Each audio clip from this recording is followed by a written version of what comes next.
Ladies, city council meeting to order. 7:11.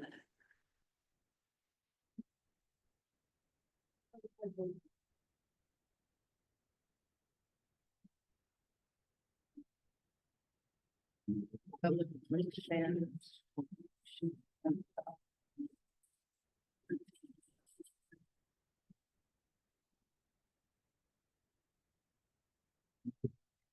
Goodwin, here. Counselor Dunbar, Present. Counselor Page, Here. Counselor Hagedorn, here. Counselor McCall Wallace, here. Counselor Payton, present, and Counselor Redding, here. Thank you.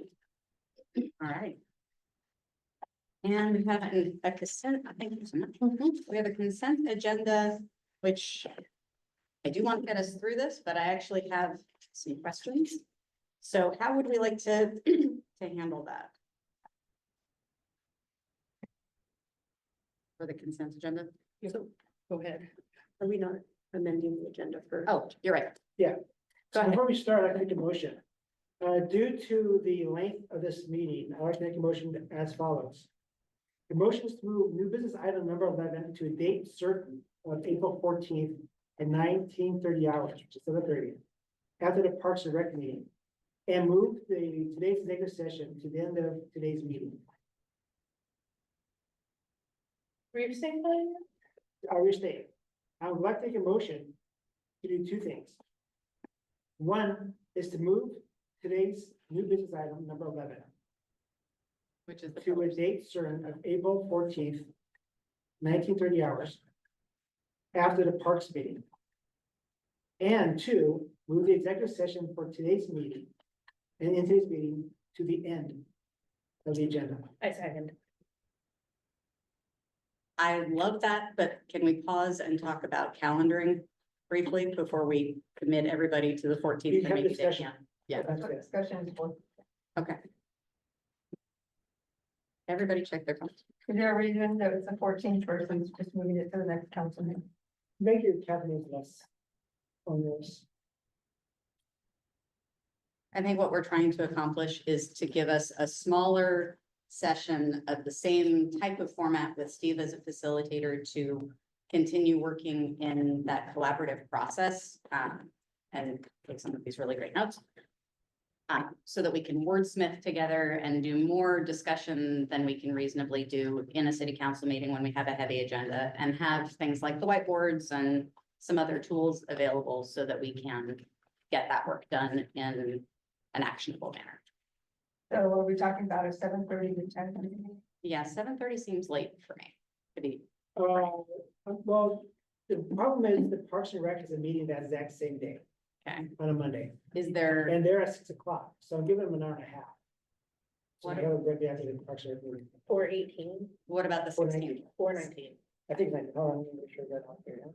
4:18 is a Friday. 4:14, sorry, the 14th, So Monday is the 14th. yes. I think the 14th, right, at 19:30 hours. That was the 19th. Thank you Yeah. for. 7:30. Yeah. So I love the idea, but it's a bit late to be starting something that's that complicated, at least for me. Is there a different day that week, like the 16th, for example, that we could make work? Where we don't have to avoid a Park and Rec meeting and we could start something earlier in the evening. Do you have any? When everybody's fresh. Let me check my calendar. Well, it makes sense to talk to Steve and see his availability before. We did. The library officio that night. Parks and Rec, Michelle? I think Dunbar. I have library on the 16th, That would be the only. 7 to. So what They have about, their meeting. what about the 15th? You're out there? I could probably make something work. Anybody? But I could probably make some state work in there as well. I just have a question. You know, we did the work. Just a matter of putting it together in the pieces. The work exists already. So, you know, we did the visioning piece so that we had the information to create a vision statement. And I did a draft one, just people see how to do it, work off of it very quickly. We have a list of items that everyone generated. I used every single item on that list and put it into 3 categories on every page. and put it into categories that actually surface the areas we talked about. And went from there. So I'm wondering why we're stepping back into doing more facilitation pieces when that's the piece that we could very easily kind of move forward with doing. And I don't know that it takes, it's a 2.5 hours, 3-hour process in that sense. So I guess that's my question. And I only put it through as drafts and ideas, not that anything could be added to that list or taken off of that list. 100%. So, I would say if we're going to move this, I'd like to, I'll offer it then later if we're gonna go forward, but, if we're going to move this, I'd rather just get it done. If we're gonna move this, I would like to make sure that we limit the amount of time, because I don't want this to drag into another Could I long make, session. Oh, sorry. no, I'm sorry to interrupt you, just a comment. So you guys are gonna do it tonight, likely starting around 8 PM. So I guess it would make sense to me that it would be sufficient to have it next Monday, starting at 7:30 PM. And then you'd have enough time to complete that if you were planning on completing it tonight. I think it's less an issue of there not being enough time and more that goodness, it's late for everybody. And then that is another day for use as well. That's the problem we're into. Yeah, and Michelle, to your point, absolutely, this is a really great starting point. And you're right that we did have our retreat and we started the conversation, but the way that we had discussed it with Steve, at least initially, was that there were really 3 bodies of work. There's the pillars, there's the visions, which are the subheadings, if you will, underneath that. And then there's the work to connect some of those pillars and visions to actual budget items. Right. And, you know, the action that we are asking staff to take, which is the really nuts and bolts of the guidance that we need to get to them in a timely manner for budgets. so I want to clarify that just a little bit, because it's my understanding that we were doing the vision, the pillars to get to the vision, and from the vision to get to the goals or priorities. And those goals and priorities inform not only the budget, but everything. So for example, if safety is your priority, Mhm. then, you know, that's going to be reflected in a budget line. It's going to be reflected in, say, the library or Parks and Rec putting on a kids bike rodeo, a safety rodeo. It could be, magnets produced and sent out in the water bill to everybody. It could be articles that show up in the newsletter. It could be all kinds of things throughout the time of the life of that goal. So, and it's our job as council for the budget to create those broad parameters and goals. And I know that there was some talk of specific kinds of budget lines, like halftime public works officer, those are public work employee, those kind of things. Those conversations are not supposed to be pre-directed to the city manager making that budget. We set the goals. Those conversations are supposed to happen in the budget committee meeting. Agreed, So, but there but it were sounds those like- higher level priorities of, hey, we'd like to prioritize Parks and Rec Okay. and programming and things like that. Which in the retreat session that we had, balancing that between training and the visioning, we ran out of time. I just don't want to get bogged down in a long No. stretch of visioning when I keep hearing budget lines come out, which are, you know, specific budget lines versus broad goals, which is what our job is to be. And Yeah, I so want to that's make it. sure that we have given staff really good guidance on those priorities as a council body. I think that's important. So I think the point of the discussion is to make sure that we have enough time to get tonight to get through all of the agenda items. Yeah. So I think the request is to find another time to do agenda item 11. So is there another time within, I mean, I think I think Monday would work. If it's any day, doesn't matter which day. I can flex my Tuesday and then we can start earlier and maybe get out of here at a human time of evening. so. That's April 15th. Tax day. Thank you. Is the room available? How's your schedule? Yes. My schedule's pretty locked in. I would imagine. So I was just curious, I'm looking at the city council calendar schedule for 4/21, our next city council meeting. Could we loop it into that? Because I'm only looking, and it just has staff reports for that night. Is there anything else substantial that night? We already had a work session for comms. There's a work Well, yeah. session As I said, for the meeting. Let me go to the business calendar here and just be on the same side. Right now, nothing besides staff reports in the regular, Works. well, in the regular business meeting, nothing but staff reports right Is the facilitator available then? Can you text them? now. Well, I'm, yeah, about to, yeah, now that you've moved to the 15th. Or Nope. the 21st, we're on the 21st. 21st. I think it's under consideration. Right. We want to know is it, we know it's available on the 14th. Is it also available on the 21st? Well, We can ask as a staff report to be tightened up on the 21st as well. yes.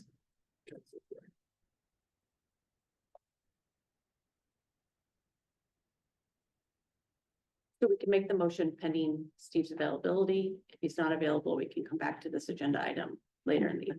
Might have to. So it would be appropriate for somebody to amend the motion. Let me amend it. I think of the date certain. To Date is less certain. either.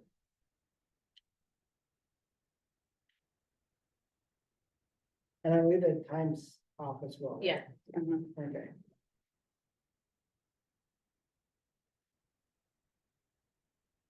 Maybe you could format it, with a limit on the date that it will be accomplished by. Hold on, I have the dates on there. I have the dates on there, but not date certain. Remember, you have 2 dates.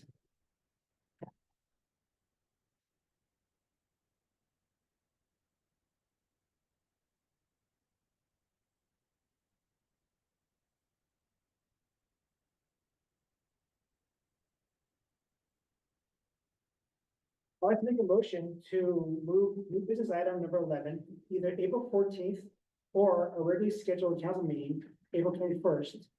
And to move the executive session to the end of today's meeting. A second. Any first and second discussion? And I just wanted to add in there for the March 17th minutes. I already connected with Lori. There was just a quick typo for who attended the planning commission meeting. I think that's for a different agenda. Yeah, oh, So this is just for this. Right. not so- for the consent agenda. Yeah, that's Nope. next. Sorry. We'll get there. So if there's no further discussion, the mayor can make a motion or call for a vote. All those in favor? All right, Aye. Any opposed? Hearing none, motion carries. Agenda is adjusted. All right. We have consent agenda. You had something you wanted to mention, but you kind of already did. We need to say it again. Yeah. Go for it. Yeah, I apologize.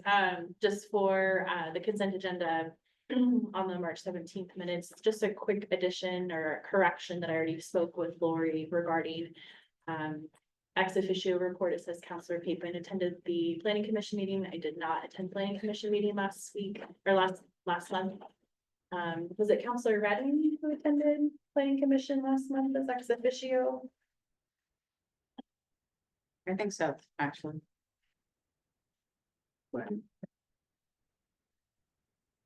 I have 2 calendars. It's on here. I'm married there. Yes, because you, Perfect. Yeah. I was supposed to. I was because there. you did the Parks one too via Zoom, right? So you did both, so. I already made that correction after she contacted me. Thank you, so both. Super. And then I just had a few questions about the consent agenda, about the city manager report, which is lovely, but unusual under the consent agenda. I was not sure whether we were looking for approval or action or what the standard would be moving forward. So to report on the consent agenda. Just accepting. Your one Oh, page. sorry, yeah, that was Major, just, no, that's, it's simply narrative, Okay, just narrative. I just wasn't sure why it was in the consent agenda and whether maybe we want to conversation for a different time, but maybe we want to put it in a different section next time, so it's not something we're It just needs, to be- somehow. it was just, yeah, Expected just to you do. explaining briefly what each agenda item yeah, is. it just needs to Right. be the backside of the agenda page. Kind of accompanying. Right, but for not- the agenda. not Yeah, part of the Oh, consent. exactly. So maybe next time we'll just find a different heading. The other question that I about the proclamations, there were some differences in language with that I just wanted to resolve before we move forward on that. When we were talking about the mayor proclaiming, us as a community proclaiming, or the North Plains City Council proclaiming, in those three documents, it was phrased differently. They provide them, Okay. each group provides their own Okay. proclamations. Yeah, Fair enough, I'm learning here, so I was just curious. I was also curious whether the language is something that was provided by those groups or whether it's something that we had created. There are some politically sensitive statements, I'll just say that. they provide the whole thing, Okay. the whole thing, and then we just enter in the North Plains information. Okay, so I would just encourage everybody to take a quick peruse through those if you haven't already and make sure that you feel comfortable with it because there are some things in there that are a little bit tricky. And then I was curious, and this is the idealist in me, what the action was that was associated with those values, like how we were doing something other than having a pretty piece of paper to support these good causes. After you've signed them, we post them in our normal places and put them on the city website for. I mean, they're always up there on the website. They just, as new news comes on, they get moved down, but it's just a matter of making them public. And then, again, conversation for another time. We've got a busy meeting, but I would love that when we've got good organizations and we're saying that we support them and that it's important to us, that there is some form of meaningful output to that. And I wrote the one for the arts, many years ago, in a row, and it comes down from the national level and down into the state level, and then it comes into the city level. So the language is very, determined, but usually, we're able to add in something about, and as, as residents of the city, we invite you to, support these organizations or this group or this, go to your local library, kind of thing for National Library. So there is that opportunity to do that ahead of time, but that would require, and that would be typically done by the mayor and staff or whoever's chairing. Yeah, I mean, I'd love to give us a little runway next time and maybe an opportunity to do something supportive of good causes. That's the end of my feedback. Any questions or issues with any of that? Yes.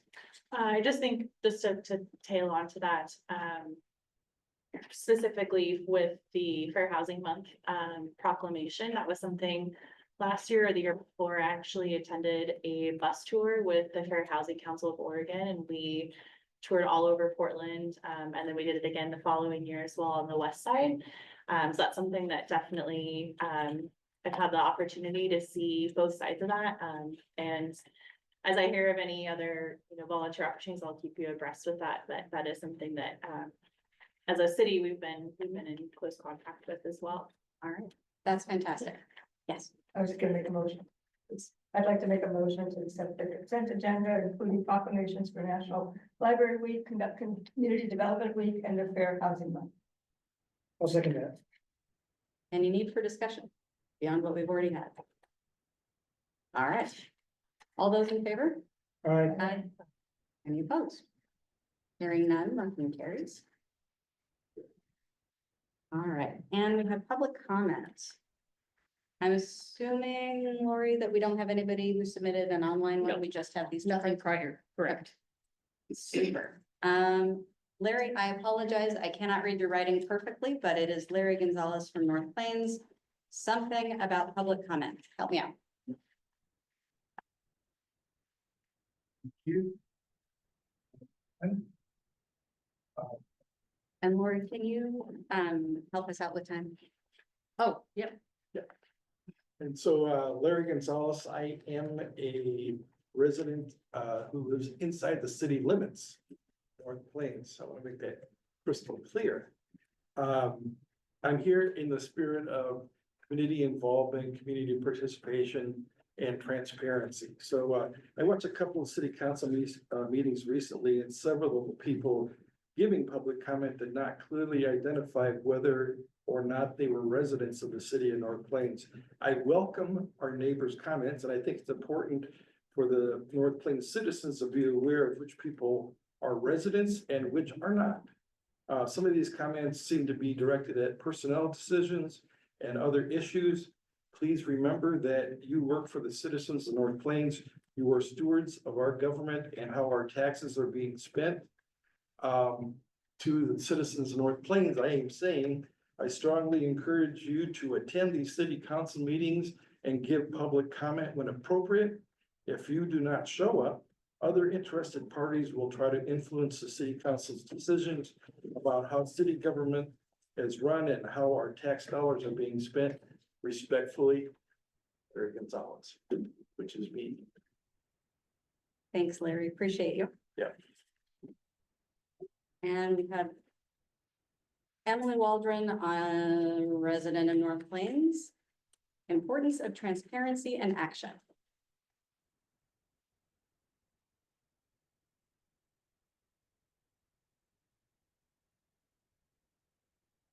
My name is Emily Waldron. For Larry's sake, I am technically a non-resident. I live on the wrong side of the railroad tracks. But I am a third generation Kunkel who's very involved in North Plains. And I feel like I have to preface that all the time of like, if you lived in North Plains, you went to high school with my dad, you saw my grandparents on the planning committee, my grandma helped with the garlic festival, my uncle, like. Just because we don't happen to live on this side of the railroad track does not mean that we're not involved or care.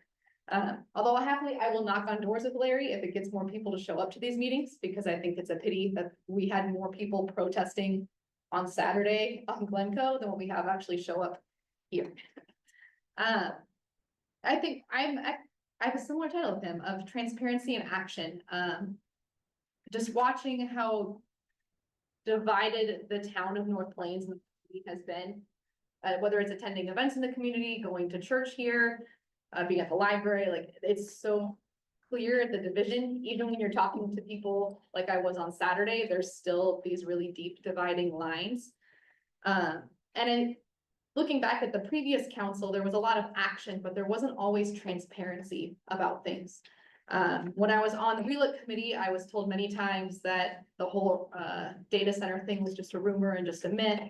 But then when you look at things like the economic development goals of 2022 to 2024, they talk about having data centers and bringing that sort of thing here into town. So I think just trying to encourage you all and, you know, for those of us that we can't vote, but I can help knock on doors or I can help come to things and be a friendly face or try to get people to come for you, because I would love to do that.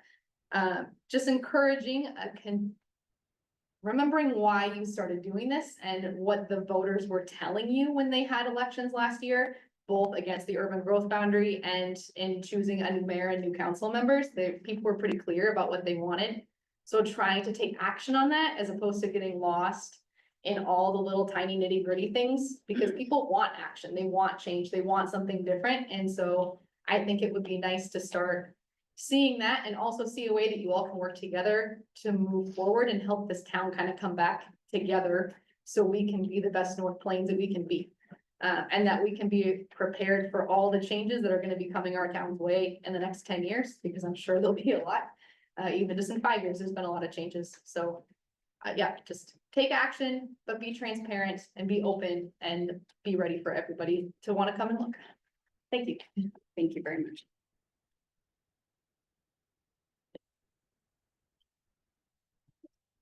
I think that concludes our public comment unless we have anybody raising a hand, which I don't see. All right.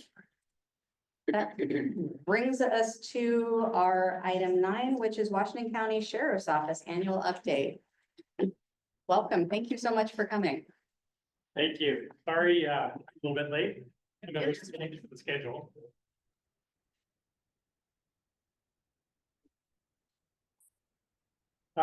Chief Jones is handing out our annual report to each of you, so you'll have a copy of that here as we go through this.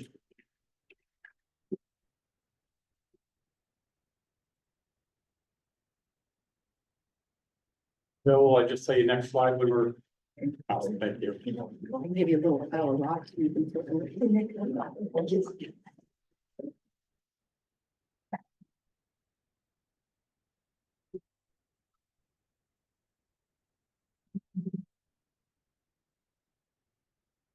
Are you ready? I think we are. Okay, well, thank you everyone for having the sheriff's office let us present tonight. Sheriff Matthew, wish she could have been here. She is out of town on training for the State Sheriff's Academy over in Banff. So you're stuck with me. My name is John Cook. I'm the Undersheriff here in Washington County. And we will go through our annual update and we'll open up for questions at the end. Next slide, please. So this first slide is basically, wherever you live in Washington County, we serve you. We provide policing services and other sheriff's office services to the over 600,000 residents of Washington County. We're the primary providers, police providers and responders for the urban unincorporated and the rural unincorporated areas, as well as with our municipal partnerships that we have throughout the county. And then we also provide a lot of county-wide services that we're going to talk about as we get going through this presentation. One of the sheriff's main goals, and this was under previous Sheriff Pat Garrett and Sheriff Massey is continuing this, is to be the safest major urban county in Oregon. We can kind of explain that as well as we go through this. Next slide, please. The first slide is our mission and values. The sheriff is just starting into her first term, and so we're reevaluating our mission, values, strategic goals for like the next 10 years. But one of the things that has remained steady over the last 20 years is our core values. And that's do your best, do the right thing, treat others the way you want to be treated. Those are not just things we put on the wall at Washington County. You can ask any member of the Washington County Sheriff's Office, certified staff, non-certified staff, volunteers, and they all know those. So it's really near and dear to our heart. Those strategic goals are what the sheriff is working on with her executive team. But some of the main things we really want to maintain is being fiscally responsible, being transparent, and responsive to the communities that we serve throughout Washington County. Next slide, please. This slide talks about the sheriff's statutory duties. So the sheriff is unique compared to other law enforcement agencies throughout the state, and it really has to do with the historic laws that kind of govern the sheriff. So when you look at those top two bullets, those are really traits that are common with most municipal police departments. But the sheriff has other county-wide responsibilities that are outlined in state statute. The first one is providing security for the state and justice courts. The next is search and rescue. So the sheriff provides search and rescue throughout Washington County. A lot of community members will think about that as being a rural service, somebody that's lost out in the Coast Range or missing like that. But we also do search and rescue in urban areas. So we look for children with autism or Alzheimer's patients in the urban areas. So our search and rescue operates countywide. We operate the only county jail here in Washington County. I know that Sheriff Garrett had come and given you all a presentation talking about the status of our jail. We're down some positions. We're going to talk about that a little bit more in upcoming slides.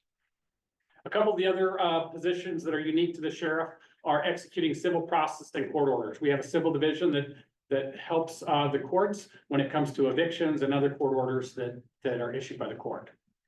And then the sheriff also processes, issues, denies, and revokes concealed handgun licenses throughout Washington County. And then one of the last, it's not the last, there's several other things that are unique to the sheriff. One of the other main focuses are enforcing laws in the waterways. So we have a marine patrol. And again, a lot of community members will think about us patrolling out at Tag Lake. We also have the marine patrol working on the Tualatin River. I know we had our boats out here at one of your community events last year. But in addition to that, they also do boat inspections. So if you live in the city of Beaverton or the city of Hillsborough or the city of North Plains and you want a boat inspection, our marine patrol can come in and check whole numbers on that. Next slide, please. We all have our 2023 annual report. And so as the sheriff was entering into her first term, we were kind of behind on a few pieces. We're working on our 2024 annual report that we'll get out to you here very shortly. But we want to share this one with you. For our community members watching at home, you could, if you're interested in our annual report, you can go to wcsoannualreport.com, or there's a QR code there that community members can scan. And then you all have that in front of you. This just really highlights some of the great work that our deputies do every day throughout all of Washington County. And we really want to let our community members know what some of the services that we're providing out there. Next slide, please. So we talked about managing Washington County's only jail. So we provide the jail services for all members of Washington County. We have 572 beds. Currently, we only have 388 available. We had closed some housing units due to staffing issues we saw that were a result coming out of COVID. We were short-staffed. We had lost a lot of employees. We're really working on getting our staffing numbers back. We've hired a recruitment firm that's helping us both on our patrol side and our jail side to get our numbers back to where they need to be. One of the things that we're taking advantage of during this time is some upgrades, some facilities maintenance pieces in the jail. While we have these housing units closed, it's an opportunity for us to go through and do some maintenance that hasn't been done for 20 years since the jail was built. So we're utilizing that time well. We have the second smallest jail per capita in the state, and with our housing units closed, we're actually the smallest jail per capita. We'll talk about kind of looking forward with the jail here in future slides. Next slide, please.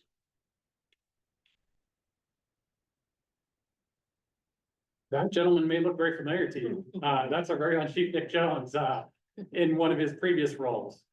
One of the things we're going to talk about is on our policing functions and our enforcement functions throughout the county. We provide a lot of services to the municipalities and the unincorporated areas. Policing has become increasingly difficult and complex throughout the years. By us pulling our resources together throughout the county, we're able to provide a more constant and professional service. One of the things that we look at is we are very fortunate here in Washington County, as you all know from your elected roles, the county government, the municipal governments all work so well together. That is seen in our public safety arena as well. We're very unique here in Washington County that our cities and our county work seamlessly together. Not only with our municipal contract partners like Chief Jones and his team, but also with the other municipalities. One of the things that we do is we pool our resources for some of these complex issues because none of our agencies can do this alone, and it provides a more professional service for all of Washington County. And we'll talk about a couple of those areas. Next slide, please. The first thing we're going to talk about is the mental health response team. Many community members have heard about this team. We started it over 10 years ago with the sheriff's office. We were really pioneers in this area, partnering a behavioral health licensed clinician, a master's level clinician that was contracted from our behavioral health department of the county from LifeWorks Northwest, putting that clinician in a patrol car with a deputy. That was very revolutionary over 10 years ago. And it was so successful that we've expanded that. Beaverton, Hillsborough, Tiger 12, and Sherwood all have members on that team now. We have 8 teams that are providing 7-day-a-week coverage during our peak hours, really kind of from the daytime hours late into the evening. And so there's always these teams out there that are helping out throughout Washington County, and they're able to provide countywide service. Some of the unique things about this team is that they're able to get community members that are in crisis immediate attention. In years past, if a police officer came across somebody in crisis, we would deal with it. We may take them to the hospital. If not, we would forward our reports to behavioral health to follow up on later. By utilizing these services, we're able to get community members instantaneous service out in the field. They're also able to do follow-up on high-risk community members to make sure that they're getting the services that they need. When those teams are not on in those wee hours of the morning, behavioral health also has a crisis response team, which are the same LifeWorks clinicians that just work around the clock, are able to respond out. It's just when a police officer or a deputy is out there, maybe 3 or 4 o'clock in the morning, they're able to call these crisis response teams to then come out and partner with them. They're just not riding in the car, but very similar service as our mental health response team. So we have that continuity of care around the clock. Next slide, please. The next thing we're going to talk about is the Westside Interagency Narcotics Team. This is a drug task force that's run by the Sheriff's Office. What we see with the Sheriff's Office is we manage a lot of these countywide teams to make sure that we have that consistency throughout our municipalities and our unincorporated areas. The Sheriff's Office, Beaverton Police, Hillsborough Police, the FBI, the Oregon National Guard, and then part-time assistance through DEA and Homeland Security. We pool our resources together to really combat drug trafficking throughout Washington County. A lot of our community members are fortunate. They don't realize the amount of narcotics that are coming into Washington County. This particular case was from last year. We seized 1.4 metric liquid tons of heroin. That is an enormous amount. That is one of the largest seizures around that you'll see in that amount of liquid heroin. In addition, in 2024, this team seized over 40 pounds of heroin. That's regular heroin in addition to this liquid heroin. They seized over 600 pounds of methamphetamine. Methamphetamine is still a problem in our community. It's still out there. And so they're out there combating that as it's being trafficked into our area. this next number is gonna seem odd, but I'm gonna say we only seized 25,000 fentanyl pills last year through this team, 25,000.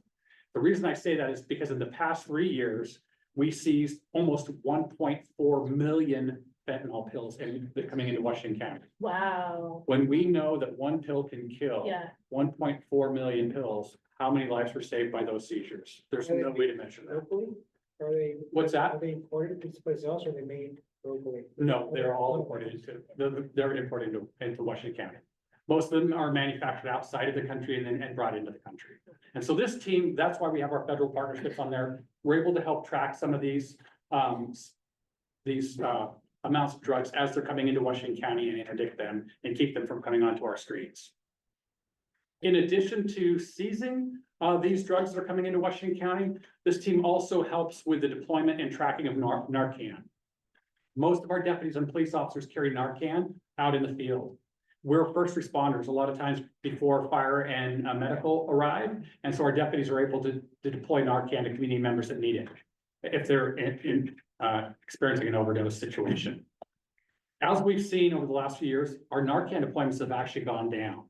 That does not mean that overdoses are going down. What we're seeing is actually more community members have access to Narcan, which is actually a positive thing. And so we're still continuing to carry that and track that, but making sure that community members also have access to that for their loved ones who may be experiencing substance abuse issues. Next slide, please. The next team we're going to talk about is a conglomerate of teams. And this is our tactical negotiations team is a traditional SWAT team. Our crisis negotiation unit is a traditional hostage negotiation team. We have a remotely operated vehicle team that operates ground robots and drones for very complex situations. And then we have an incident management team, which brings in time and overhead team to bring organization some of this chaos. All of these teams combined provide very high level, high experienced deputies and officers throughout the county. They're highly trained between their training tactics and experience. They're able to de-escalate situations. We actually consider these teams as an escalation in safety.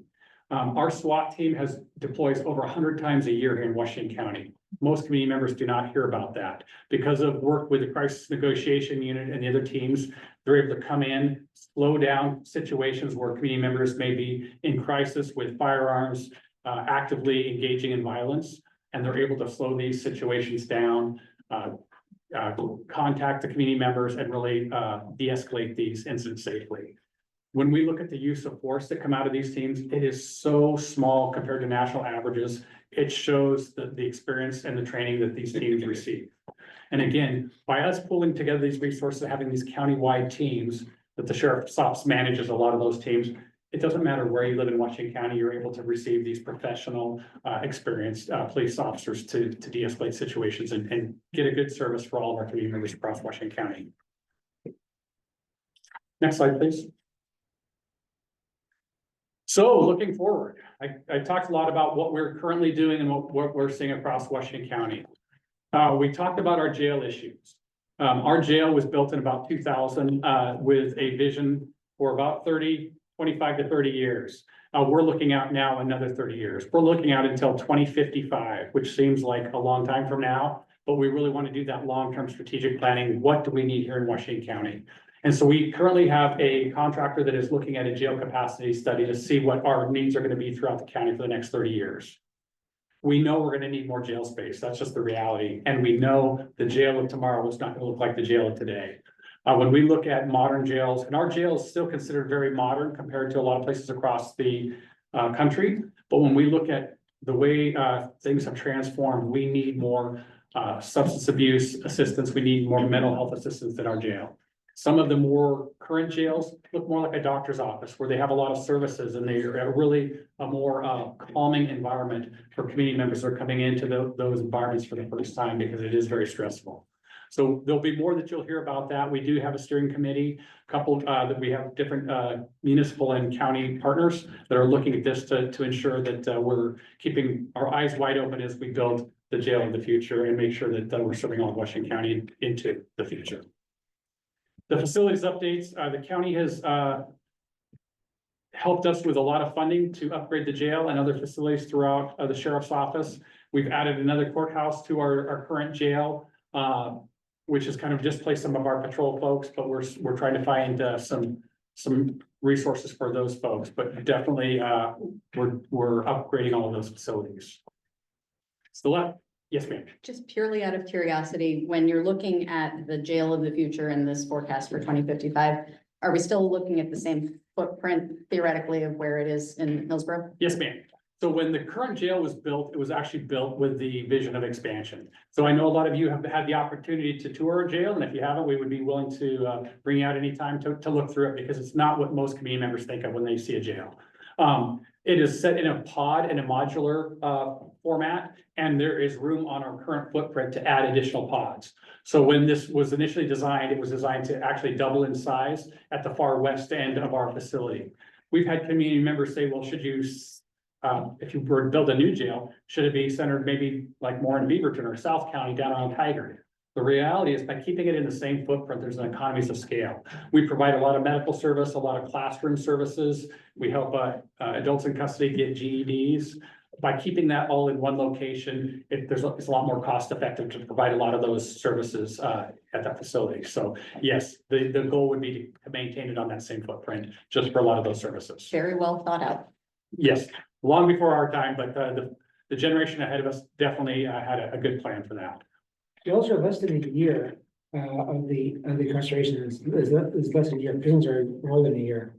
For the GEDs, how does that generally take for somebody to go through that? Do they need to commit a crime to No, great question, counselor. So a couple things is, some people do not need to have, I mean, they just need a few more credits to get through there, so we're able to help them. I know. As well, even though you can only be sentenced to 1 year in jail, we have some people that are in the Washington County Jail for longer than a year. They may be going through the court process before they're sentenced, and so they might have committed a crime that they're not able to be released, and so they may be in jail for up to a year awaiting their trial. There are some people that end up appealing their sentences and are not able to be released. There's other times when people can have consecutive sentences, so they might be sentenced 1 year for one crime and then another year for a second crime. And so we will see people that end up in the Washington County Jail for longer than 1 They year. go to jail for 2 consecutive, they wouldn't go to prison? for that? No, if they're different crimes. So and if they are long-term, they will end up in prison. If they're sentenced to, 370 days, they'll end up in prison. But we'll see people sometimes end up in the jail for longer than a year. The next piece we'll throw out and looking forward is the public safety local option levy. We talked about a lot of those countywide services that we provide across Washington County, no matter whether community members live in a municipality or the unincorporated areas. Part of that funding comes from our public safety local option levy that has been in existence for about 20 years. That is coming up in November of 2025, and we are working with our county partners to see what type of services we're going to continue to provide or expand in that. That helps fund not only part of the jail, part of our enforcement services across Washington County, but it also helps fund the district attorney's office, the juvenile department, and community corrections, as well as some domestic violence and family justice center type services. So more to come on that. The sheriff and I will probably ask to come back to you all and update you on that later on this year. Next slide. And with that, I know I spoke really quickly in sake of time, but I will open it up to any questions that y'all may have. Yes. I just have a couple questions. One, and this might be more for Chief Jones, but do North Plains deputies have Narcan in their patrol vehicles? Okay. And then my second one was, what's the timeline you're looking for to fully staff to open up those additional pods at the jail?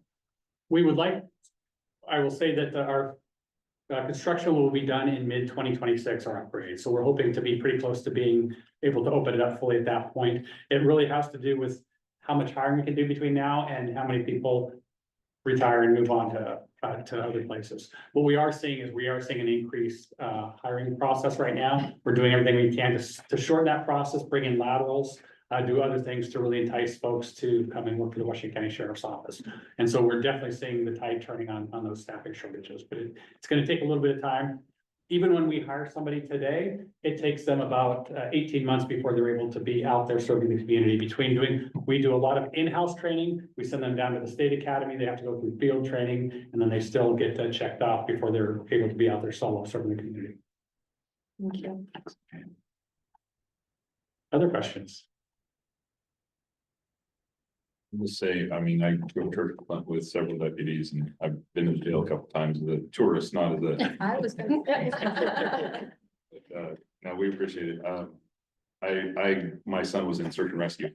Great program, and I'm glad that the sheriff's office puts it on. I think it's great for young people to get involved, and that's how I got started when I was a kid, was down in Springfield, so. Oh, awesome.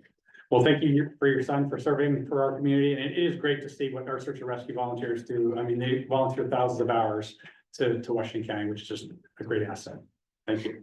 I just want to say thank you for the information and the great overview, and also want to commend, Chief Nick Jones for us, because he's done a great job. He does a great job here. Chief Jones is outstanding. We're happy to have him out here serving this community. Hopefully he'll stay out there for the You foreseeable can't ever future. take him. We won't let you. More tanks though. No, I just wanted to echo that as well. Thank you so much for coming. This was a fantastic presentation, and Chief Jones and our deputies provide a consistently excellent level of service. We're truly appreciative of all the hard work that they do, as well as our supporting sheriff staff from the rest of the county, and all of the ways that that's integrated. I will also plug search and rescue as well. You guys are fantastic, and we appreciate you. Thank you, Mayor. We love our partnership with the city, and we're very happy to help serve the community. So, and if any of you have not been to the jail or had a tour, please let us know. Let Chief Jones know. We can get you out there for a tour and presentation. Great, and I would love to say also the other direction as well. If there's anything that we can do along the way to help support you guys, if you want us to help amplify some of your recruitment efforts or something like that, let's help get the word out where we can and support you guys. It's important Okay. work. Thank you very much. Okay, I appreciate it. Thank Good evening. Thank you. Nice meeting you. All right. So that brings us to our resolutions. Item 10, regarding the water supply agreement. with Joint Water District. Do we want to open that for some discussion? I think? Is there any staff report information that you see with that? There is a staff report that came with that. It was in our packet, There is a staff report, yes. page 26. Yeah, so the last update the last update to the water supply contract, and just to be clear, as it says in the staff report, the city of North Plains buys water at a wholesale rate from the Joint Water Commission, managed by the city of Hillsborough. So we're not customers of the city of Hillsborough, but we do business with the city of Hillsborough on this, on behalf of Joint Water Commission. And Joint Water Commission is the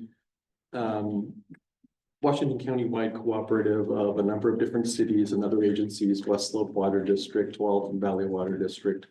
And then most of the cities, most of the larger cities in the county. Cornelius is not kind of on the board. We certainly aren't. Banks isn't. So it's really kind of the metro area cities and the water districts over there. But we pay for a wholesale water rate, and basically the same wholesale water rate that their other wholesale customers that they have. And the Joint Water Commission board approves a new wholesale water rate every year, and then let us know what it is, and that's what they bill us for. But time came for the need to have a new service extension contract just to continue buying wholesale water, but with updates with information about the city and updated on that. For instance, in order to be compliant with the water service, with the wholesale water agreement, we needed to invest in additional water capacity storage. We have the new 2 million gallon water reservoir behind the new Kendall Public Services building. That's in the agreement now, acknowledgement that that's been done. There's information about, now that we have a few different reservoirs, we have a software system, a SCADA system that basically just tracks the balance of, the water in the reservoirs. That's part of the control system that we needed to have in place to continue to be consistent with our end of the agreement. And then the attorney our water attorney went through the process of basically just taking the old contract extension and cleaning up language. The 2020 version of this was really just a version of language that was written with the original agreement. I cannot remember the year. It goes back a few years, but that agreement was actually drafted by City of Hillsborough staff way back when. And the version of the agreement you have before you was really kind of modified, massaged, changed in a number of different places, just to make it a bit more of a, for lack of a better term, professional, modern contract. So, that's most of the gist of it. We still have water service through, we have, extension options through 2040. This assures wholesale water service through 2040, depending on, we'll come back to them or have to go back to them if any major conditions change. But for the most part, all the conditions are mostly the same in here. It's been reviewed by all of those different members, attorneys, the Joint Water Commission's attorney, and then the attorney that we hired, that's independent, to review all this. So, all the boxes have been checked, T's crossed, I's dotted in terms of process for this. So, it's kind of a thing, so. Can I just ask? Yeah. This is a clarifying question. Yeah. It says must approve connections over 2 inches. I'm assuming that normal, that isn't really ever likely to impact us. It's just, I would assume a 2-inch water connection would be pretty decent size. Yeah, that's an industrial. Okay, That begins to be an industrial connection. Okay. Yeah, single family home standard connection is 3/4 by 5/8 inch. And I don't believe we have anybody in town with much more than a 1 or 1.5 inch connection, but Okay. anything 2 inches and above, we just. Be a ton of water. Industrial, basically a food manufacturer or Yeah, something like okay. that. I just want to make sure why that was in there. That makes sense. They just want to know, the thing, the other, they end up knowing anyway, because, the reality is that. When we grow or we add employers or that sort of thing, we not only have to charge our system development charge for connecting them to our water system, Right. but we also charge them a smaller but still a system development charge on behalf of the Joint Water That Commission. makes sense. So when we do that, on the back end, we report that that's what we install and here's how much they paid and we give them the money for it. Yeah, So, that makes yeah. sense. Thank you. 2 questions. First is, will this contract result in any net new cost implications to the city or residents? It shouldn't. It basically just means that, we will agree to pay what the JWC board agreed wholesale water rate is as it's increased year to year over time. And, the contract means that we agree to pay what their board approves as the new water rate the following year, but that's about it. But nothing net new for like CapEx expenses. I did see it some, okay. Yeah, not really. We do kind of have to let them know if we change how we're going to grow or anything, big comes in. But by and large, not Okay. really. But we have to communicate anything that might be. If we do a new water capital improvement plan because we have to, we're gonna do things differently. That would need to go back to them and we might have to modify, but right now, no. Great. In the last session, we were talking about storage, and so that's why, Oh, yeah, that's why I had a light bulb moment. Yeah, no, they like, our understanding is they do like the idea of us having a much more sizable water reservoir Yeah. storage. Because right now, the reservoirs that we do have, I do believe are between 2 and 5 days maximum of water. And as you heard during the work session with consultants, it brings it up to a few weeks. Mhm. So, but there's no requirement for us to do that specific project, encouraged, but there's no requirement in the contract or nothing like that. Got it. Second question is, how locked in does this contract, put us with JWC? And the question, like, for instance, let's say we decide to be feisty and independent and find a different source, like, how locked are we with this contract? Or do we have any provisions that give us flexibility if we get crafty? Well, I guess at the end of the day, it would kind of depend. The most likely alternate water source for the city or water sources that would be feasible are already members of the Joint Water Commission. You know what I mean? So like nothing feasible that we would introduce as a new water supply, ongoing active water supply, not reservoir that we fill up and draw on if we need, but ongoing flowing new supply. Anything feasible is from somebody already a member of the JWC, so it would just be a matter of announcing our intention and the need to renegotiate based on our water supply changing. Okay. But this fixes in what we have now, and that's the one line, the 1 18-inch line coming north from Hillsborough. Correct me if I'm wrong, but this is our only opportunity to get real water to service rate, right?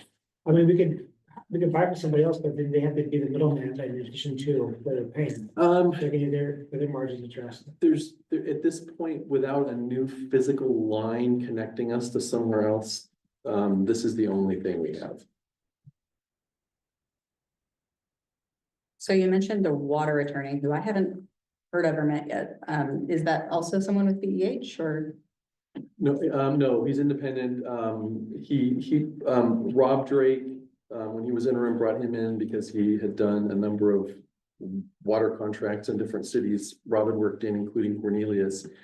And Rob also brought him in because he's completely independent. Our colleagues at BEH, as you know, are city attorneys for a number of cities in Washington County.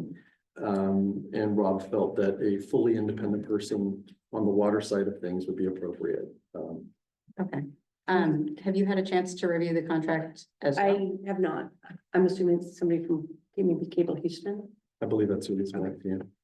Cable Houston is a great firm and they do a lot of work for utilities such as water. So no, I have not reviewed the contract, but what Bill says makes a lot of sense to me.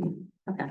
Would the normal process be for our city attorney, even if it's just a gloss after the specific dedicated water attorney has reviewed it? Like, I'm just wanting to make sure we dot our i's and cross our t's with our primary It depends counsel. on the situation. It sounds like, and again, I wasn't involved, and so it was during Rob Drake's tenure, so it was a number of months ago. So if you need more information, I can certainly find it. But what I hear Bill saying is that there may have been a conflict with our firm, because we do represent a number of other jurisdictions in Washington County. So if the reason was a conflict, it wouldn't be then appropriate to have us review it additionally. If it's not a conflict, it's just, to have an additional attorney who is more independent than BH. That happens relatively frequently. We're your general legal counsel, but sometimes there is a specialty issue that comes up and we subcontract with another firm that has that specialty. In that situation, it would be appropriate for us to do an initial or a final review. But at that point, you're paying for two different attorneys to do the same work. Yeah, I totally agree with that. I mean, we hired a specialist attorney for that. If I go to somebody that doesn't have expertise, you say, looks fine to me, And I think that would be really important on an initial contract, the first time kind of going through this, and this is a renewal and, kind of an ongoing after 5 years. So, I don't have any problems with it in that sense. One thing I noticed in the resolution is that we would be approving the contract in the resolution based on the draft, but not the final copy, which made me a bit uneasy. Yeah, no problem. The mayor, so the version of the contract that you have here is the final. But when I worked with Dustin on pulling together the staff report, the contract he was looking at was the draft version before we took draft and attorney-client privilege off of it. Mhm. So the reference to draft remains in the staff report. What you would be approving is the final version, basically.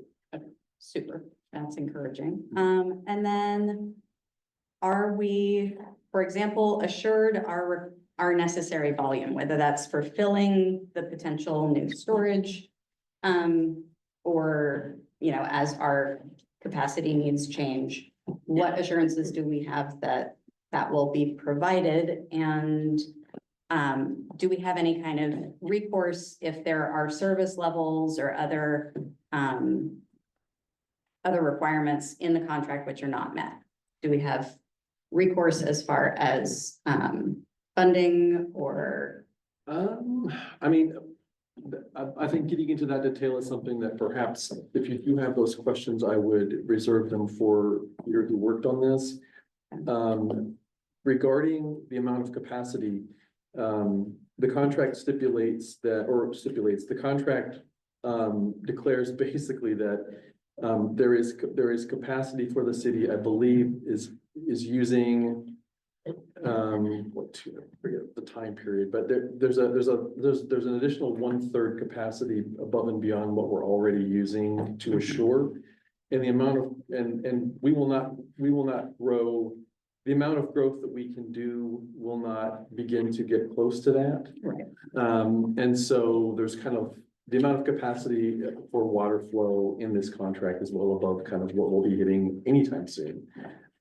So yeah, and it acknowledges kind of where the current capacity level is versus where we are and where we might be.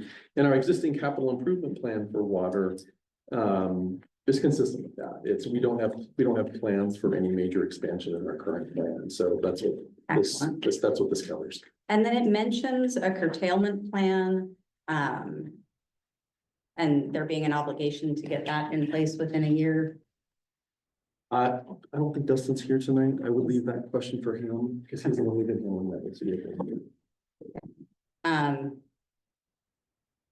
How do we feel about the resolution to move forward? I know some of these are my questions, but do we feel like we need a little more detail? When does this need to be signed by? I'm fine with making a motion to approve this, Yeah, and, you know, we can look at those kinds of, like, how does it operate? How does this contract operate? It's kind of different than creating the contract in that sense, I think, especially since it's a renewal contract. the renewal contract, it's only given town, it's not like much sort of a change. Yeah. Right. We don't have the power to negotiate, like, I think 3 gallons is a bit much, why don't we do 2.5? None of that's gonna be here, that's what I said. No, I just want to make sure that we have a really thorough understanding of what our rights and obligations are in a contract that's relatively And complex. we currently meet all those. Yes. All those requirements. Yeah, We that's- know. That's why we hired a water attorney to double, to make sure it's right. I think it's fine. I don't think there's anything that comes out. Yeah. And I'm not an attorney, so I'm not qualified. Do you play one on TV? And I stay at Holiday Inn Express. So, We should taste the water. And I think we have staff to execute it, and who have been doing that. Yeah, I think I would feel comfortable proceeding, but I would appreciate a feedback loop with some of these questions answered by, I think you said Cable Houston. And if he's got a report on, what changes he already made to the contract, things like that would be lovely for me. I think I'm more of a contract geek necessarily, just Yeah, because of my I'm worried background. about Stephen, the attorneys, I'm sure he'd be happy to spend 8 hours. No. I'm talking about if he's already, one would assume, have provided this information back to you and it's just a simple forward. I'm not asking him to create anything, but it would be lovely to see. So Cable Houston is a firm. I'm assuming there's a attorney who worked on it. Do you know? Peter, okay, yeah, Council Pavement had a comment. sorry about that. Go ahead. Oh, you're good. I was just gonna say, just for the curtailment, when I was actually reading through it, I also had a little bit of a pause of like, what does this mean? But I do feel pretty confident that in the event of an extreme water shortage, Mhm. right, that Dustin will have that plan within 1 year. That's on his radar, and if not, I'm sure Bill will also add that to his radar, but I feel totally fine moving forward with this. All right, so I think I'm, like I said, comfortable moving forward as long as we get some of that info in the back end. Do you want to go ahead and make a motion? Sure, I'll make a motion. I'd like to approve resolution 2296 to update the water supply agreement between the city of North Plains and the Joint Water Commission, and to authorize the city manager to execute the agreement. Second. Any discussion other than what we've already had? All right, all those in favor? Aye. Any opposed? Hearing none, motion carries. All right, that takes care of 10, which moves us to item 12, since we have deferred 11. And that is city council boards and commissions communication plan. So what this was intended to be was a chance for us to follow up and do some thinking together about how we can be more effective partners with our boards and commissions. As you'll recall, last time we met, I believe it was 3 different instances where we had tried to send something down to a committee where we had asked for some help or asked questions. And it seemed like, based on our ex officio attendance at those committees, that there our message wasn't being sent clearly and wasn't being received in an intelligible way that was actionable. So we were going to talk about some other opportunities. And obviously we all have a voice here, but when I was thinking about this, it really seems to me like we have a huge opportunity here. To use the subcommittee model, to move discussion to teams by topic, area, project, to coordinate with members of boards and commissions, and to really actually get some work done together, have access to a team of great people, and to leverage the skills that we all have.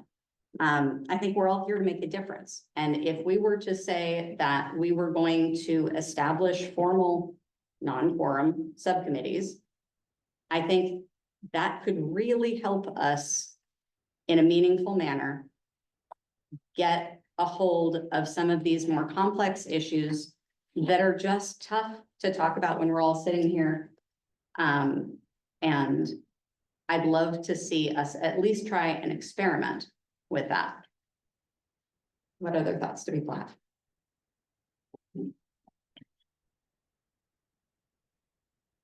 I have thoughts. So in thinking about the communication, and I will say that I did hear feedback that the ex officios were not necessarily carrying the message.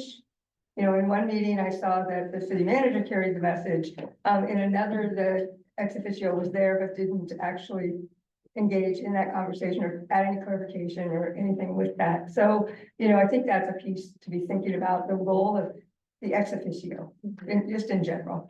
The other thought I had was thinking of it from more of a policy standpoint in terms of us. I want to preface first to say, you know, I wasn't pushing back so hard on the other one. I had done some work on it. My brain was working that way and I typed it up. I did the same for this agenda item. It's just one in the mix of all 7 of us. And I actually think that we can accomplish something. And that's really why I'm pushing back on that meeting piece. For this one, you know, I really looked at the idea of having joint work sessions that happen after we set annual vision and goals, so that everyone knows what our direction is in each of the committees. And that being planning, ECDEV, parks, and library. And from there, that, you know, it's really aligning boards and commissions from the start annually with council goals. And then to find out the progress from the committees on the related city plans, like the library strategic plan, the downtown improvement plan, the parks master plan, that they're all working on within the committees. And then for them to discuss the completed, current, and proposed projects. And with that, to then have board and agenda reports that would come to the council meetings, either, I think just once more, because they only meet once a month, so it ends up being like a 5-month gap, but, or 4-month gap. But it's a more comprehensive report than what we get in monthly staff reports from council or from city staff. And so, that's what this is that I gave you all. It was sort of saying this year, we're all off target. So we've been spending March and through April, putting those council vision goals into place. We already have a work session on the books with planning in May, and we could add one for July, August, and September. And then start the new year, doing it from the beginning of the year and doing that annually using an additional agenda report update or 2 additional agenda report updates. Now, that's just one piece to help aid the communication of the entire council with the commissions and boards. Yeah. As an idea. I absolutely see a place for this in the overall approach. I think it's part of the solution. The only feedback that I would have on that is it is more static as opposed to dynamic, that, you know, we're meeting with them a couple times a year. And I'd love to give us more nimble ways of engaging. What I like to suggest is we clarify the role of this official is. I always figured that the role is not to give direction. Was not to give direction. Was to be there as a resource. Like, what do you guys need? Are you guys looking for what city council's thoughts are for this? That's the kind of, be there as a resource, not as a manager or an executive, if you will. But just be there as a, hey, so this is what, you know, somebody directly asked us, like, you can ask them that. Yeah. I think they're like, I would like you guys to do this. I see that more as a city manager's role for being on the city council, he could give specific direction, like, we would like to look at a way to fund to have extra bathroom or something like that, right? Those are the kind of things where when the ex officio would have to go there and actually do, to like drive it or actually direct it. So that's, I think, is the part where we're not connecting, we're not sure what's happening. Yeah, and Good. hold for just one second. When you mentioned that you felt like the ex, I don't know who it was, but the ex officio that attended a particular meeting hadn't necessarily carried it, maybe that's part of what we need to Well, that's clarify. being a resource. Yeah. As opposed Yeah. to, you know, so we're saying, hey, you're the experts in this area, you've been chosen. You know, Yeah. clearly you can look at, say, the makeup of the economic development board, you can see the experts are there in the room. Mhm. And you've been chosen because of that. And therefore, can you give us as an advisory group information or something to carry back? Mhm. You're an advisory group. We've appointed you as an advisory group to the council. Now, if Absolutely, you're not my direction. understanding the questions, then to say, oh, well, council had this conversation and we wanted to get your input back from you. So Mhm. that's kind of what, so it's not asking them to do something, it's asking them for that advice. Mhm. And I think that's what I saw as the role. And in the situations I'm talking about, council members were there but did not participate in that resource and role when it seemed like they were lost. Part of it is they're just also just discussing it like we do, and we've probably seen lost and all over the place sometimes too. But I think that it's sort of, that's what I meant by that. Okay. I was gonna ask Bill if he could give some perspective on what Counselor Page said, like having Bill.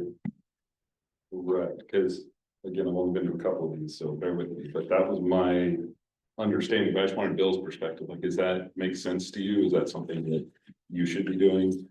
Or we should be like, what's your thoughts? I mean, so. I mean, honestly, it kind of depends on the body, in a way, so, I mean, I'm the primary staff person with the EDC or have been. Doesn't have to be the case. I'm really subordinate to the Public Works Director on the Parks and Recreation Board. Planning Commission, I don't have a ton of involvement with, that's really planning. And so in terms of being a conduit of information or asks or what have you, it would be fully appropriate for me to be involved in that, but like, for instance, our planning staff working directly, they're far more equipped and qualified and educated to work on, you know, what is the problem with this zoning district, or council wants to know, what have you heard about, you know, blah, blah, blah, and I'm probably not the one you really want to have doing that, or kind of, but I can be the conduit of that with appropriate staff, Yeah. or in my place being at that particular meeting, that conversation, that's what. Maybe to amend, Yeah. sorry, to amend what Counselor Page was saying, maybe it's the staff person through Bill, working through you, and then the staff person, whomever that may be. That would make sense to me. And they've been the ones who've been giving us the report as well as council members, right? So when I said this is static and it is sort of like just sets up a framework, but it doesn't mean, hey, there's a special project we want to get involved in. So we should figure out a way to do a different work session or a different group about that special project. This is more of just standard, making sure that we're touching base at least a few times a year. Yeah, and I absolutely agree with that. I think maybe one of the potential outputs of a city council meeting where we've had a discussion where we've said, hey, we want to send this to Parks, or we want to ask Econ about X. That perhaps staff, whether that's you, Bill, or whether it's Lori, could timestamp the recording and reach out to the appropriate committee saying, hi, guys, please review the city council recording at 14:30, where there is a conversation about the Parks Board. And they can actually hear it directly from the collective horse's mouth. And maybe that gets us out of the telephone game of trying to summarize and synopsize what we meant. I know the parks did review, they told me they did review the And I'd like to add something to what Counselor McCall mentioned. I think, yes, I also would like to see this type of a joint work session as well.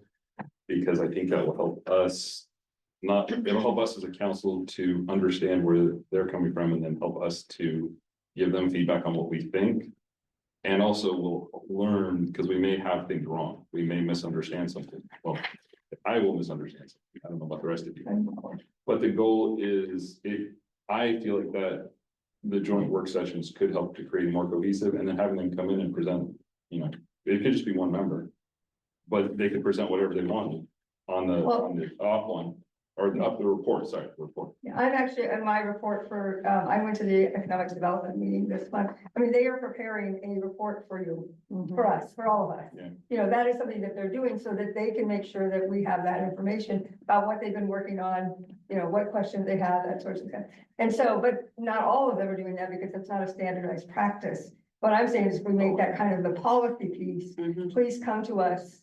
Parks and Send your Parks chair. Parks Board to doing that as Yeah, well. send your chairs, and we have a time, we know when they're going to do that, they know when they're presenting, and it's just organized Yeah. in a sense. And I think it also gives us an opportunity to do something that we've been talking about since January of kind of reviewing the boards and commissions that we have in that more holistic manner, understanding what the scope and purpose is of each, and seeing whether that meets, whether that aligns well with what our current vision is, or whether we have areas where we need some additional support, or where things could be transitioned or combined, or, you know, any number of things, depending on what the needs are. So I think I want to leave room for those kinds of conversations. I'm not sure whether that would be happening, I think probably prior to starting a cadence like this. I think we need to hear from them first before we are making those kind of decisions. I think going through that first round this year would give us a sense of, you know, where are all of the boards and commissions? What are they working on? Where are we with our plans? Like, I can't go to a plan right now and say, we have completed this much, we have these things in process, and these things are in the future, or these things need to be taken off the list. Well, I can't do that, because I haven't had that in-depth information yet. So I feel like if we did that first round through September, then we have October, November, December to kind of think about that board structure, what we're doing. We set our visions and goals, and we kick off next year stronger in a sense for everyone. Go ahead. I agree with Councilor McCall Wallace, and I just want to say thank you so much for your forthright and planning. I love the color coding. It's just my brain and the art degree, you know. I love that. And I think, you know, to that point, I think the intent with being an ex officio is sometimes, you know, questions will come up and I'm like, gosh, what happened during that meeting? It was 4 hours, right? And I think back to a previous ex officio meeting I attended, and there was a question about something, and I'm like, that's a great question, because I didn't see anything wrong with XYZ, right? But I'm trying to convey another council member's perspective of why this needed to be changed. So I love creating that feedback loop that Councilor McCall Wallace had proposed. And just having a little bit more concrete, because I will say that, you know, when I attend the CDBG meetings, you know, at the end of the meetings, we always share, hey, what's happening in your city? And where do I pull a lot of that information is actually from the city manager report, which thank you to Bill for your Friday fives. But it's because Bill is carrying that weight of spreading that information. And right now we just don't have a cohesive way to communicate amongst the boards and commissions. Well, and to Michelle's point about the list of what's being worked on and what's in the hopper and all the rest of that transparency, I think this also potentially gives us a great opportunity to give that visibility to the community as well.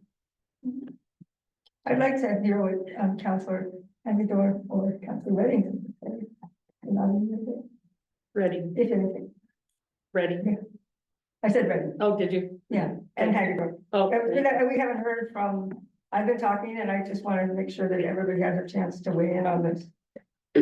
On the idea of communication. I'll launch first. Rainbow chart is a good idea. I think that it would be really good to, I think this sets intention on both sides. I would like to get down to initiatives, metrics and holding each other accountable. And so if we do this, we need to do it well and just not sit and stare at each other for an hour and a half. It's not a good use of time for anybody. You know. I like option number two on the invitation. Basically, give everybody a chance to talk to us every 4 months, and that's pretty neat. So I like that. I would also like to add to Counselor, Papen's point, it also gets it on the public record, so now the whole city has access. And everybody can see what's happening. I mean, I know it's all on public record, but the work sessions are a little bit easier, I think, for people to digest, in my opinion. That's all. So what about other options for members of those boards and commissions and subsets of city council to be able to partner more directly with that subcommittee model? I think I'm hesitant to lean towards subcommittees if we're struggling to communicate just at a broader level, to be honest.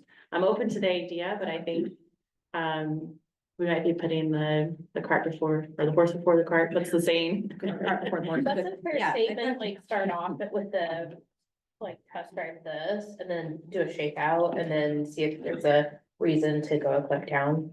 Yeah, it seems like if there's special things or something comes up to say, oh, you know, here's one. I guess my concern with the subcommittee is if it's a subcommittee with the entire board and No. 3 councilors, non-board. or if it's three, then you've excluded both people from both committees in a sense. But if there was a special project to say, oh, this is a project coming up, let's look at a subcommittee of X, Y, and Z to put information together. Council, I mean, No, I think option number two is probably the best way and it's most actionable of what we have here. Just one work session and 2 updates, I think is probably the best use of time. Okay. And gives least amount of oversight. But option one gives us a little bit of July. breathing room. remember, they only meet once a month. I go, oh, because I first did it option 2 and then I said, oh, but they only meet once a month. So that means, you know, by the time they meet with us, they have had, you know, 3 meetings, 2, you know. So it's kind of, yeah, it doesn't really matter either way, I think, but. Well, and that's part of why pulling some members of city council and some members of these boards and commissions could give us that agility to not just have it be a static meeting, but hey, we've sent something down to Parks. All right, you know, Michelle was the one who sent it and James is also interested. So you two are going to talk with somebody from Parks. I think rather than going to a subcommittee model, I think, and I'll say that I probably sent some super confusing stuff, so I'll own that. In hindsight, I should have showed up to the committee where I made the confusing statement, and since I actually took a vested interest in that, so I think rather than doing a subcommittee model, if councilors want to be involved, they should show up and testify in front of the boards and commissions, because we're still citizens of North Plains. And we should still act like citizens of North Plains and show up to. You put on your citizen hat versus your council hat. And as far as option 1 or option 2 goes, I personally like option 2, but I think maybe the committees should decide themselves how much they want to be involved. Well, they have to kind of have to either all decide or not, because you can't have one. Oh, you mess up. Oh, we should get Yeah. feedback from them, see what they like. Honestly, I feel like it's a reasonable ask down to the committees that we have some of that bidirectional. Can I communication. make a suggestion that we go with option 2? It Mhm. allows us to be face to face a little more often. And this is in the second year, not this year, so it's kind of looking at starting in January and doing that. And then we evaluate and say, oh, does it make sense to move this down to option 1? I like that. I would say if we're gonna do that, we should definitely add in. Sorry. We should add the other 3, economic development, parks and library in July, August and September.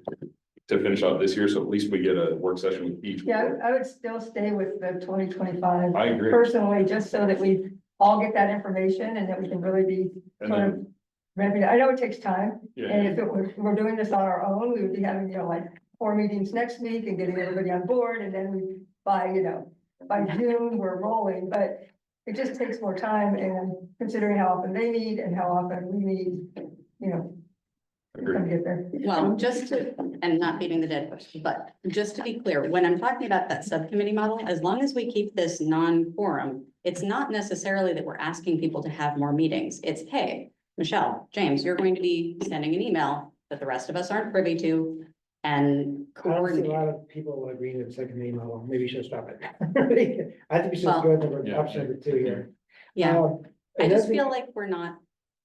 Sorry, James, I feel like we're not leveraging the opportunities that we have to listen to our community and what they're asking for in a more collaborative way. So I guess that's fine. I'm gonna defer to the majority here, but I hope that we'll keep revisiting that and looking for different ways that we can use the great skills that we have and that we aren't isolated and we can actually function as a team, because this gives us within public meeting law the ability to partner and brainstorm and make progress outside of 4 hours every 2 weeks. Yeah. I'd love to see. I think we also we lose the autonomy. Those committees all have their individual autonomy in themselves too. So, it's a tightrope to walk between, how do you do that? How do we take it as advisory? How do certain council members go and do that? It's sort of, it becomes problematic in some ways unless we can really think about all of those pieces, because the idea isn't for us to go be on the Economic Development Committee or on the Parks Committee, but it is to work with them and to have the advice come up and have it be collaborative and move forward. Yeah, it's I that hear you. collaboration that I'm looking for. Yeah. All right. Just to try to compromise, I absolutely hear your idea of subcommittee, and I hear kind of the consensus of against the subcommittee.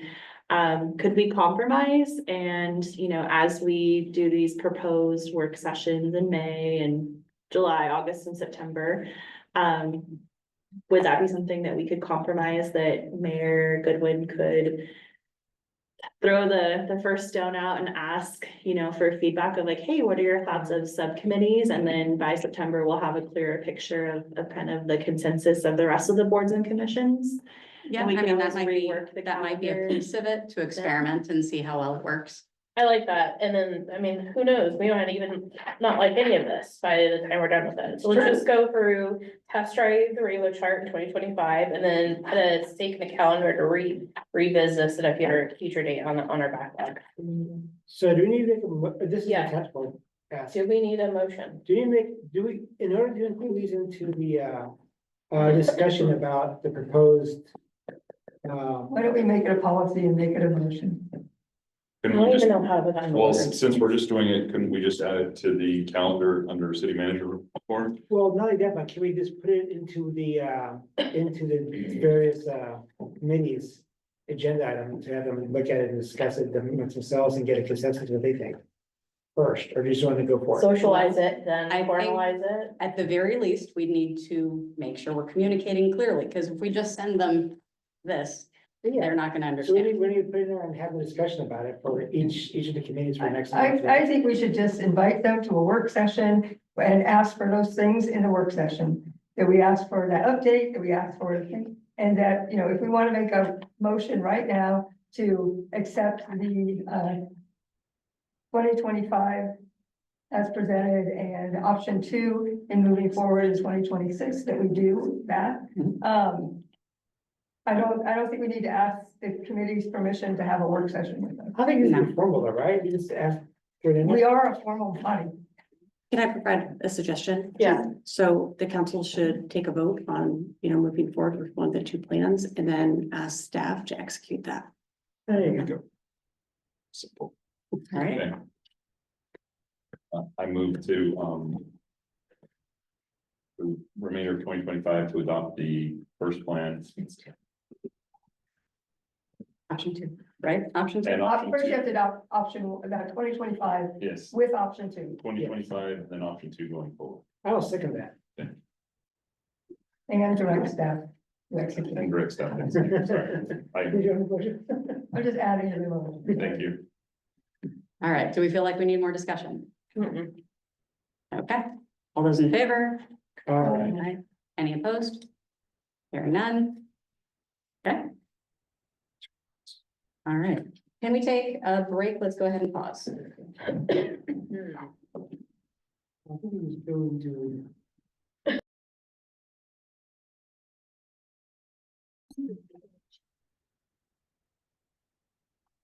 Thanks, everybody, for the break. So we are at 13A, city manager. Thank you, Mayor.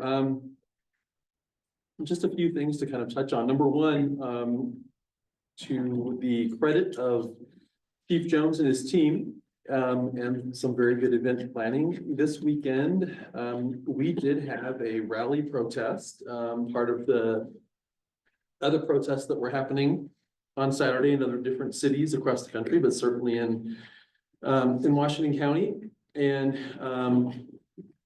as you saw on some Friday Fives, the event planner came in, over the course of a couple weeks and kind of gave us an idea of what they were thinking and started out with an estimate of 200 people. And eventually we kind of got that down to 100. Maybe we probably had fewer than 100 show up, but, at the end of the day, on Saturday, we had protesters lined up, Glencoe Road, basically from Pacific, headed north, a few on the south side of Pacific along Glencoe. But it was pretty peaceful, no incident. Chief updated me during the course of the day. People were just, for the most part, holding signs, people were honking, might have gotten a few nonverbal gestures from people who disagree, but by and large, it was a pretty civil, if not unusual event for North Plains, but it turned out well. I did personally go towards the end of the event, last 30 minutes, just to kind of get a look myself. Looked great. I mean, people were able to, I mean, sidewalks were busy, but people were able to get through if they needed to. Nobody was being disruptive. And I just said thank you to the event planner and said, thank you so much for coming in and communicating with us and doing something that ended up being just a nice, civil, peaceful thing. That's great.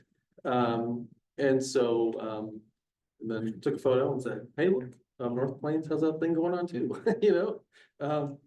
So for some friends, just kind of curious about what I do on the weekends. Anyway, it was a great event. Chief and his team had a great plan for working with the planner and implementing a safety plan, being hands off but nearby.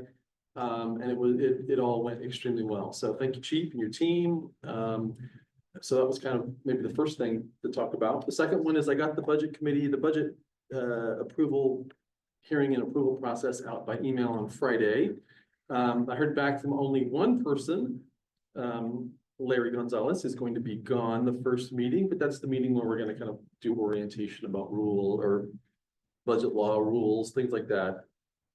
In the context of what we're trying to budget for, how we're going to do the budget differently, and what, you know, based on what the different priorities are going to be, how we're going to address those in the new budget. But he's a smart guy, he can get up to speed, so no big deal. Everybody else seems to be able to be at all the meetings. I haven't heard any concerns from anyone. I guess the final thing is just kind of to say we have a on the city council business calendar. We don't really have any except for the new potentially moving the pillars and visioning discussion to that day, potentially. We don't have kind of a big meaty topic during the regular meeting. Staff reports, of course, are good information, but so if you kind of want to suggest things or keep it simple, you can, but I just want to say there's nothing really heavy slated for that day. So. And that's our work session with Therese. So that's a conversation. Dustin and Brian Feeney, who is our consulting engineer, are going to, they would actually like to come back and brief you on what Dustin didn't get to on the 17th And then he and Brian want to go through all of the different big capital projects that they are recommending be in the new budget. So different repairs, pipes, all of that stuff, before the formal budget committee process goes. And so you kind of get a first look at capital projects. They wanted to come in and do that on the 21st. So what we can do is we can have during the regular meeting, a discussion about communications during the regular meeting. There's nothing on the agenda right now. Then the work session would be the public works and capital projects. That's one way to do it. I think that, we need the work session for communication. It's been a big topic and it covers so much. And we're also just said we could put on this to be an hour and a half conversation with a consultant for an agenda item. So I feel like that's already a very full agenda item, staff report. I agree. I think let's figure out another way for Dustin to be able to share that important information with us while letting us focus on comms and vision, which is our responsibility. I think that, because we're going into budget, I think we need to hear Dustin on capital projects, because that's gonna inform budget. Can we move the communications meeting today? It's been moved for a couple I know. months and we're continuing to get black eyes over it. So Well, we have to make decisions on capital. Yeah, capital budget is statutory. So that's not optional. We have to get that done. So I think it would be, it's critical path to be, hear from Dustin on projects, otherwise we're going to budget. So why don't we do this a different way and have Dustin send us the information that he has in a format where we can review it, and then we just have a much shorter amount of time to ask questions rather than a full work session. How about that? I wouldn't underestimate the ability of this council to Never. drag things out. Never.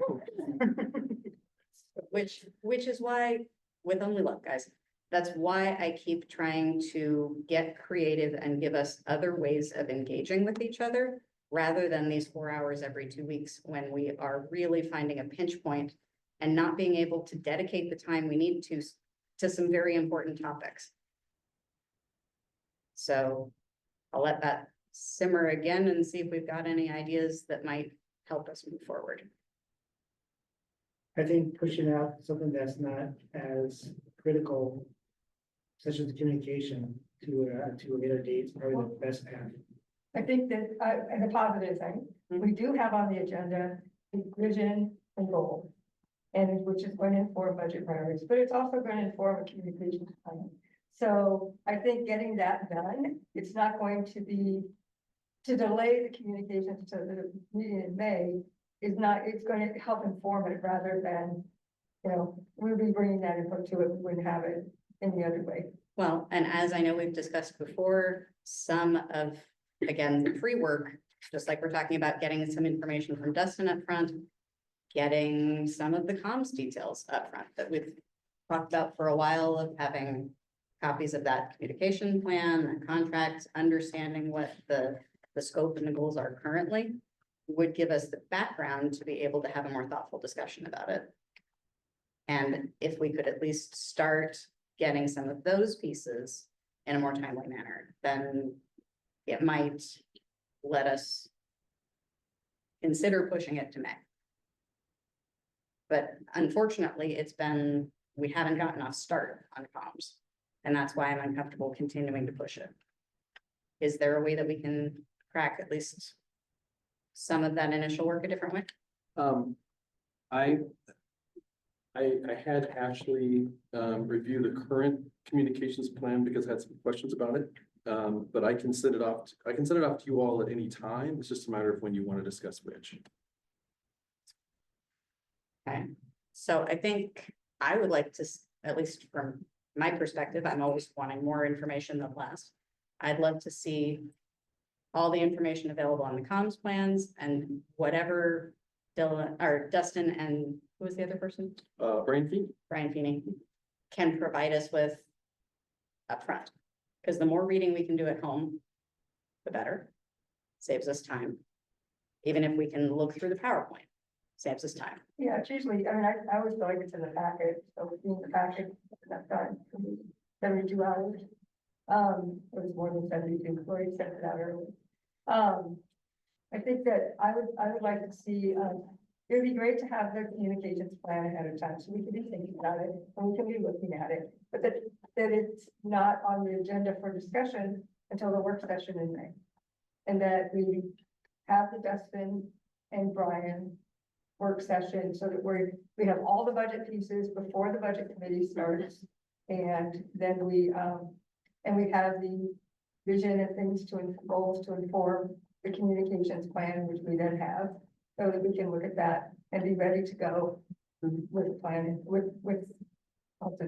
And just to reiterate the preference, we are trying to have our additional session on the goals and the visioning off cycle, not at the next city council meeting. If we're successful with that, then we will not I thought have to. The goal was We the had 21st, and if not, then the 14th, that was the goal that we set. Well, okay, with this new perspective, do we want to change that?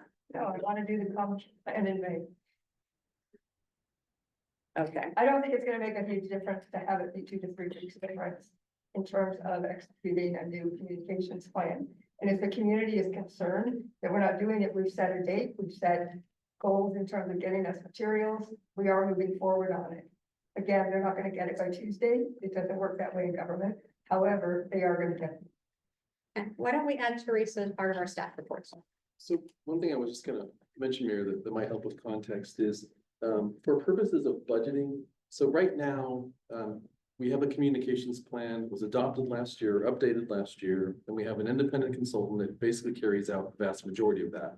From messaging strategy, and we can get into it all later, but just matter of factly, and that person also does kind of all of our social media posts and works in the newsletter and that sort of thing.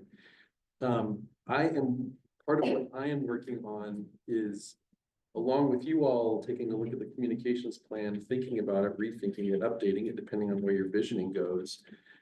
I am working towards budgeting for a staff person that internally does most of our communications based on whatever the new plan is, instead of relying on an outside person all the time. So just keep in mind that when you do take up the topic of revising the communications plan and how how you hope it will be implemented, that sort of thing.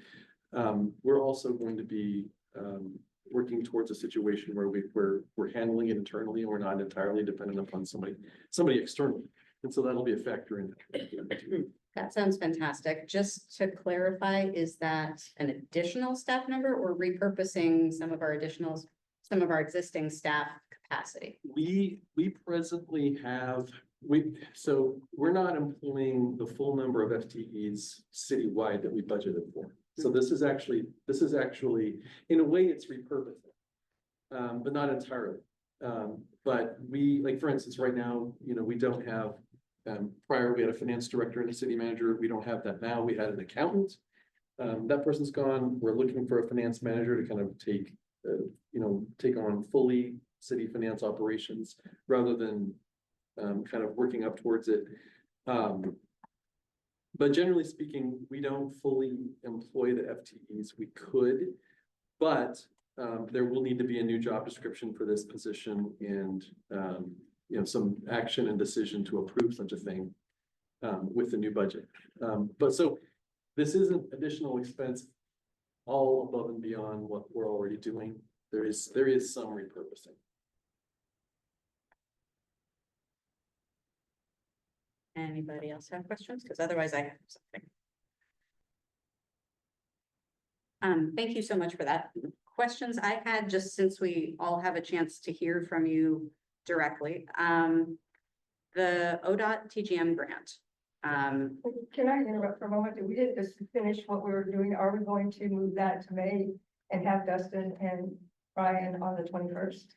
That seems to be the consensus. Okay, we didn't announce that as a decision. Okay, fair enough. Thank you.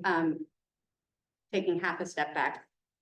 Thoughts on adding Therese as part of our staff reports as a way of getting some ongoing updates? And I think that we should talk about that I'm sorry, I think we should talk about that after the communications plan. Yeah, I feel that one is she's an independent consultant, so we're paying her each time she's here. It's a different type of service she provides. We're also looking at potentially changing that service of how much she would be providing. So right. I think that it's not appropriate to have her as a staff. Especially Bill's proposal, because that little bit of, Mhm. wait, I don't want to get into the weeds, but the amount we're paying for, what we're getting. I think she probably, what's that? Understood. Okay, jumping back to the TGM grant, or sorry, Make the decision, then move on to. We're still on this agenda. well, we're under city manager report and we have some questions. Right,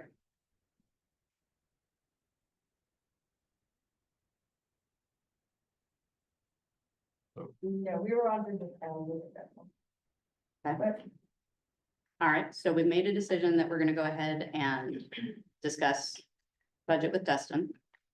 And then comms plan in first meeting of May.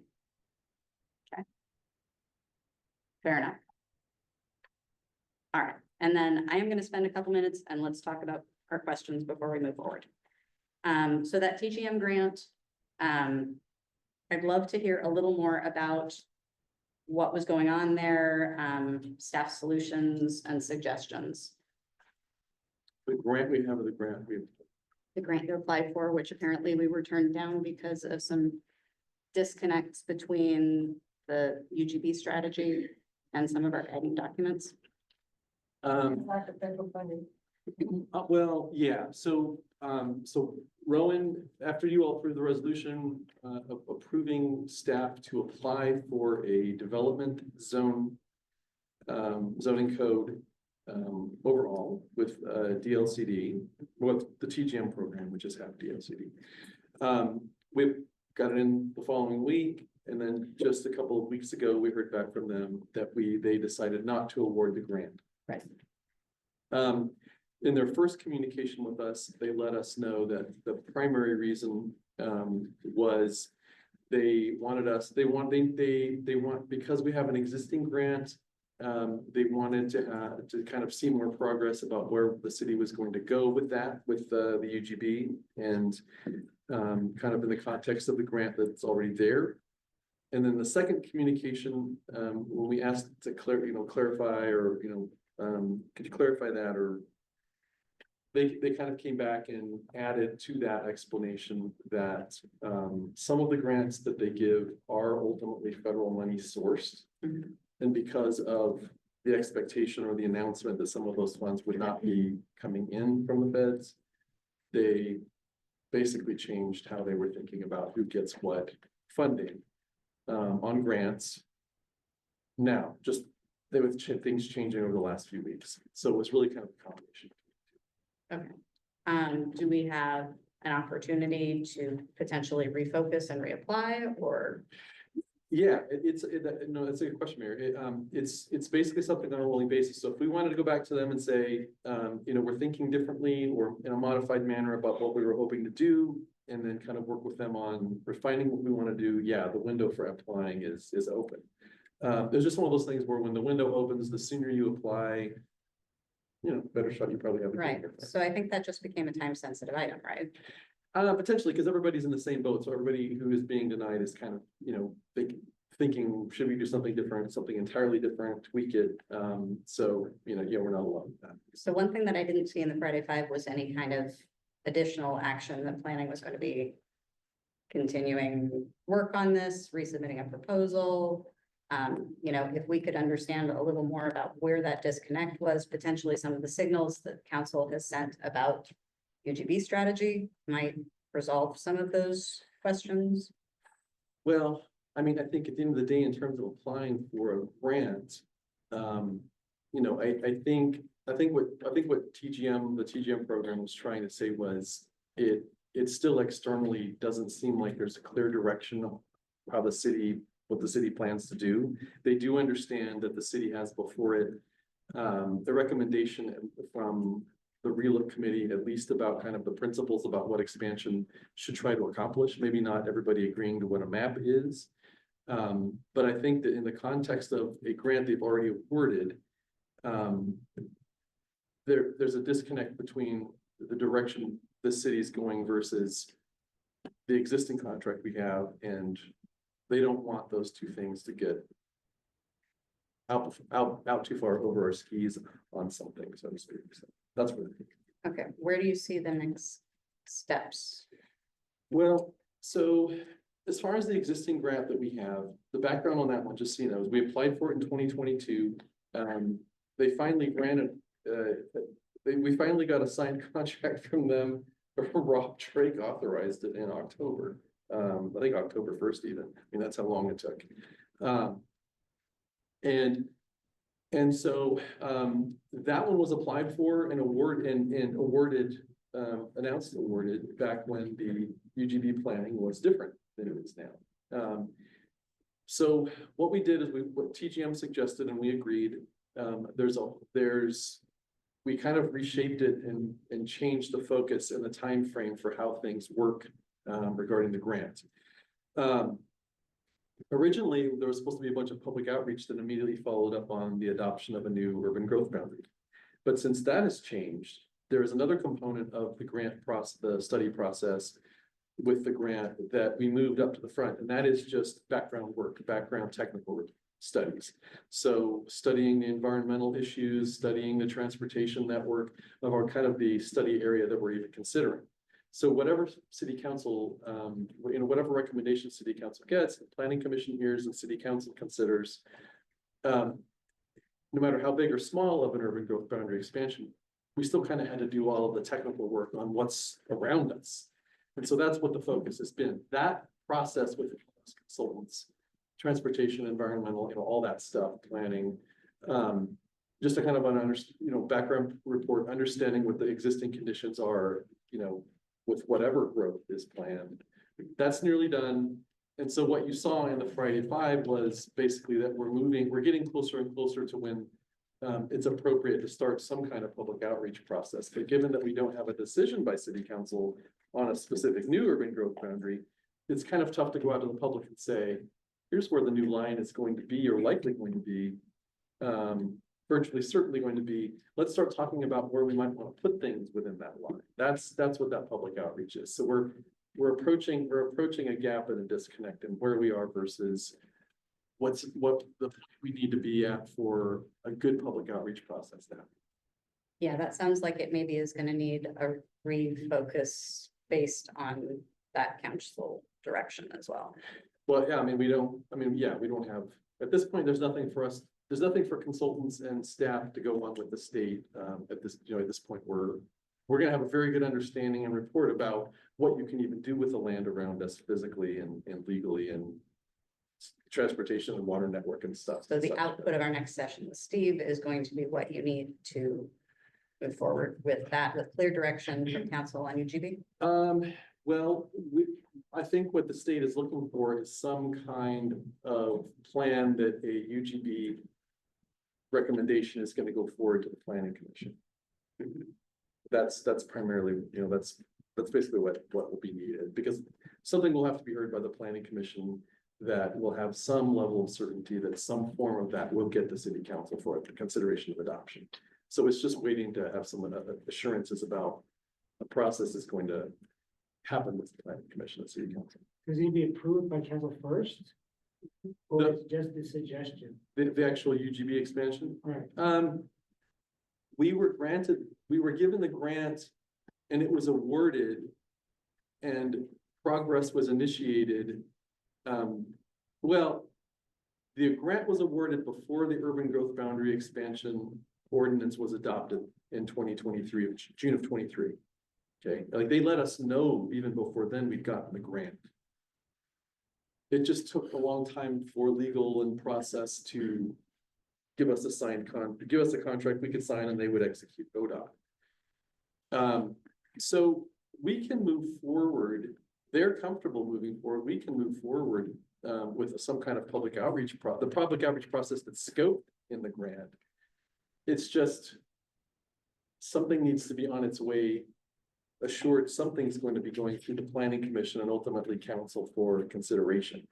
Because if it's just something, well, we agree, we're gonna grow somehow, and maybe it's this, and well, how do you communicate to the public about that? That's So not. are you saying that the grantees are looking for, I'm sorry, the grantors are looking for a structure process, how we're going to complete the grant that they gave us since there's been changes? That's what I'm hearing you say. And so if we were to do that, it would involve X, Y, and Z.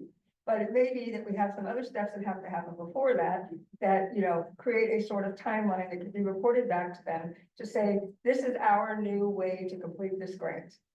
Whether we know exactly where those steps are, we know that there's still some pre-steps before we even get to the point of public outreach. And so that could be that explanation for that. Then, you know, the question then remains, can we go after the code change grant if they have that information?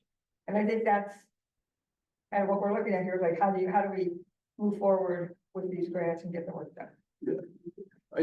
I would agree with that assessment. I think, I think our chances, well, they all but said it, but our chances of getting a development code rewrite go up with some idea of what the UGB process is, whatever it is. Because as we plan different new types of uses, new types of housing, new types of employers, we kind of have to go through the code rewrite overhaul anyway. So there's kind of a natural trigger in the broader, to do that in the broader UGB process. So you know, the process of looking at a development code rewrite, you know, beginning to talk about that happened 2 years ago. It wouldn't have been my choice to try to approach those two things separately with two different grants. My preference would have been figure out what our UGB process looks like, whatever it is, and then figure out when in that process it makes sense to go to DLCD and say, hey, we're gonna be at this point at this time. Can we seek additional funding to make it part of that process? So at this point, you are, along with planning, your team is looking at all those steps that need to take place, and you would report back to us when there's a plan for one direction or another suggested plan, correct? Correct. So that we, you know, I mean, I know that there's lots of things to talk about around it, but we're not at that position right now. We're really just trying to say, can we get some updates on this? Can we know what the plan is gonna be that's going along, and are you working on it? And we're all aware that we didn't get the grant as is. Right? It's fair. It's Thanks. So since a lot of that code rewrite was non-UGB focused, I would assume that that's something staff is working on adding into the budget for that body of work. if we try to pay for it ourselves. I mean, you know, those sorts of things we want to get state money to do, so. Okay, so at what point would we get an update on what the next plan is to pursue state dollars? Well, I mean, I think that's probably something that we need to discuss with you all, how you want to change it, approach it differently, and or with the planning commission. You know, because Sounds like a project. well, yeah. It sounds like an agenda item to look at the existing grants, talk about it, talk about any kind of, you know, it may be that it's not even doesn't make sense for us to apply for the other one, once we look at it. But I mean, it sounds like, you know, that's new to some of us here. So having, you know, finding out what that grant is, what pieces are missing, what kind of other timeline we could do, and a Yeah. future agenda item. Yeah, and it would be great to get some information via email between now and the next council meeting, since that one does sound time sensitive. Okay, also, Does that need to be on the next council meeting? As an agenda item? I don't think it necessarily needs to be on, well, I mean, I don't think it needs to be on the next agenda item. I don't think we have time to. no, I'm mostly looking for a staff report and some information Does the on council next concur? steps would be. We have the report coming next week. So when you were mentioning that public communications plan, Did the council concur to add that to the agenda item? Not to an agenda item, doesn't- to have it coming on the existing staff report. Is that what we agreed?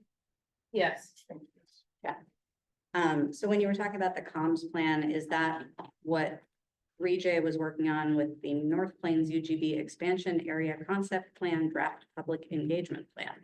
Yes, yeah, Okay. that's the next, that would be, yeah, that's the next phase of that study process. Okay, I guess I'm just a little cautious about what public engagement looks like until we have more of those pieces in place for what the strategy is. Well, and that's exactly what TGM would agree with you. We, Yeah. you know, some pieces need to fall into place so that we know what we can and should communicate. Are we continuing to spend money on items like that since it is with 3J? No, so it's a TGM grant, which means the state pays for everything. For that comms plan I was telling you about?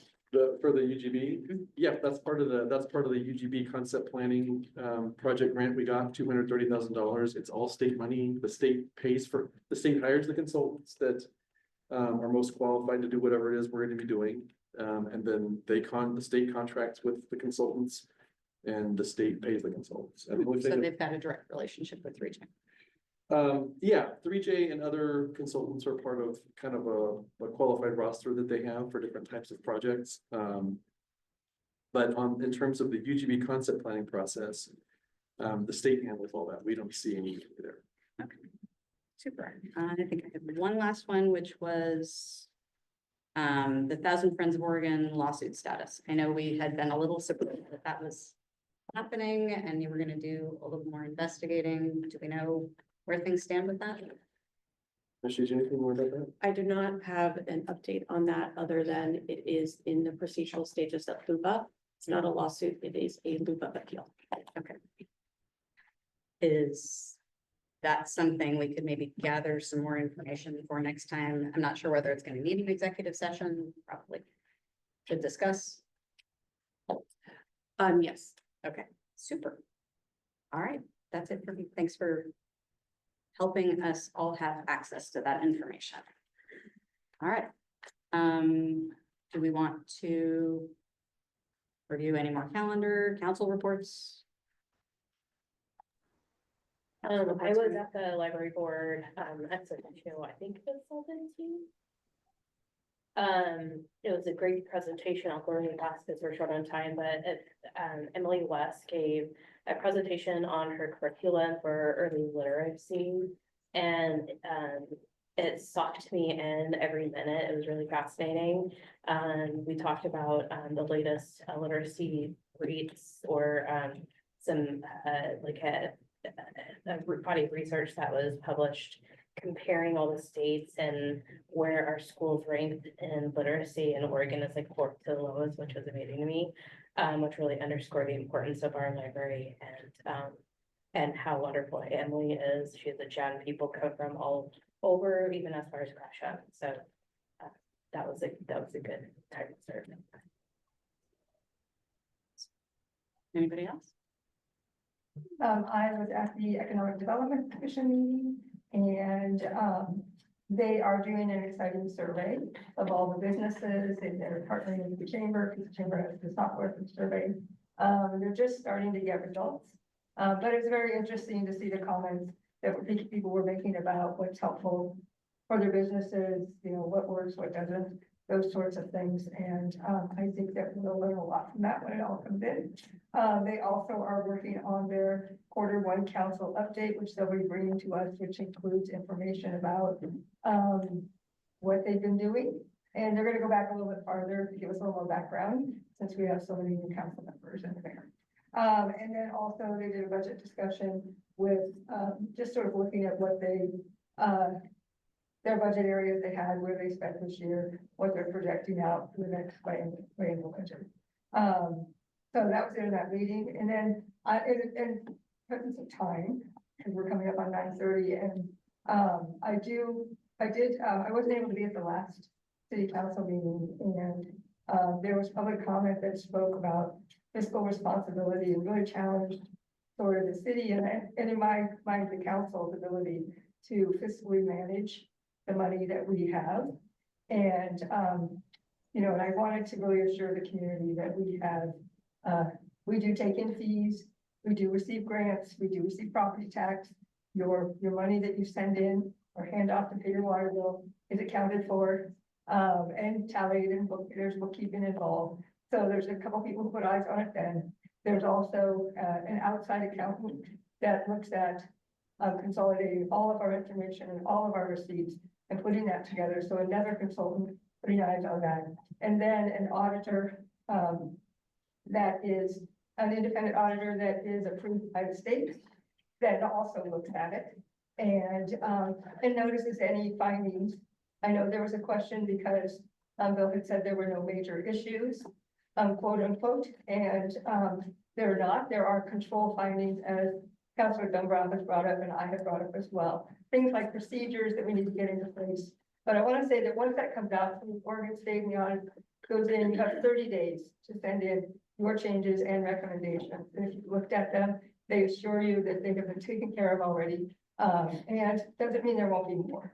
But I want to assure the community that I myself, and I believe I speak for all of us, the council and the mayor, in saying that we do take our fiscal responsibility seriously and that we are paying attention to the money. And the budget is opening up to the public. We get it just the same time as it's available to the public, and invite everyone to be part of that process. We have public hearings as well. Thank you. So, just to, I noticed on the website today, Sherry Simmons on budget committee, her term expires in April.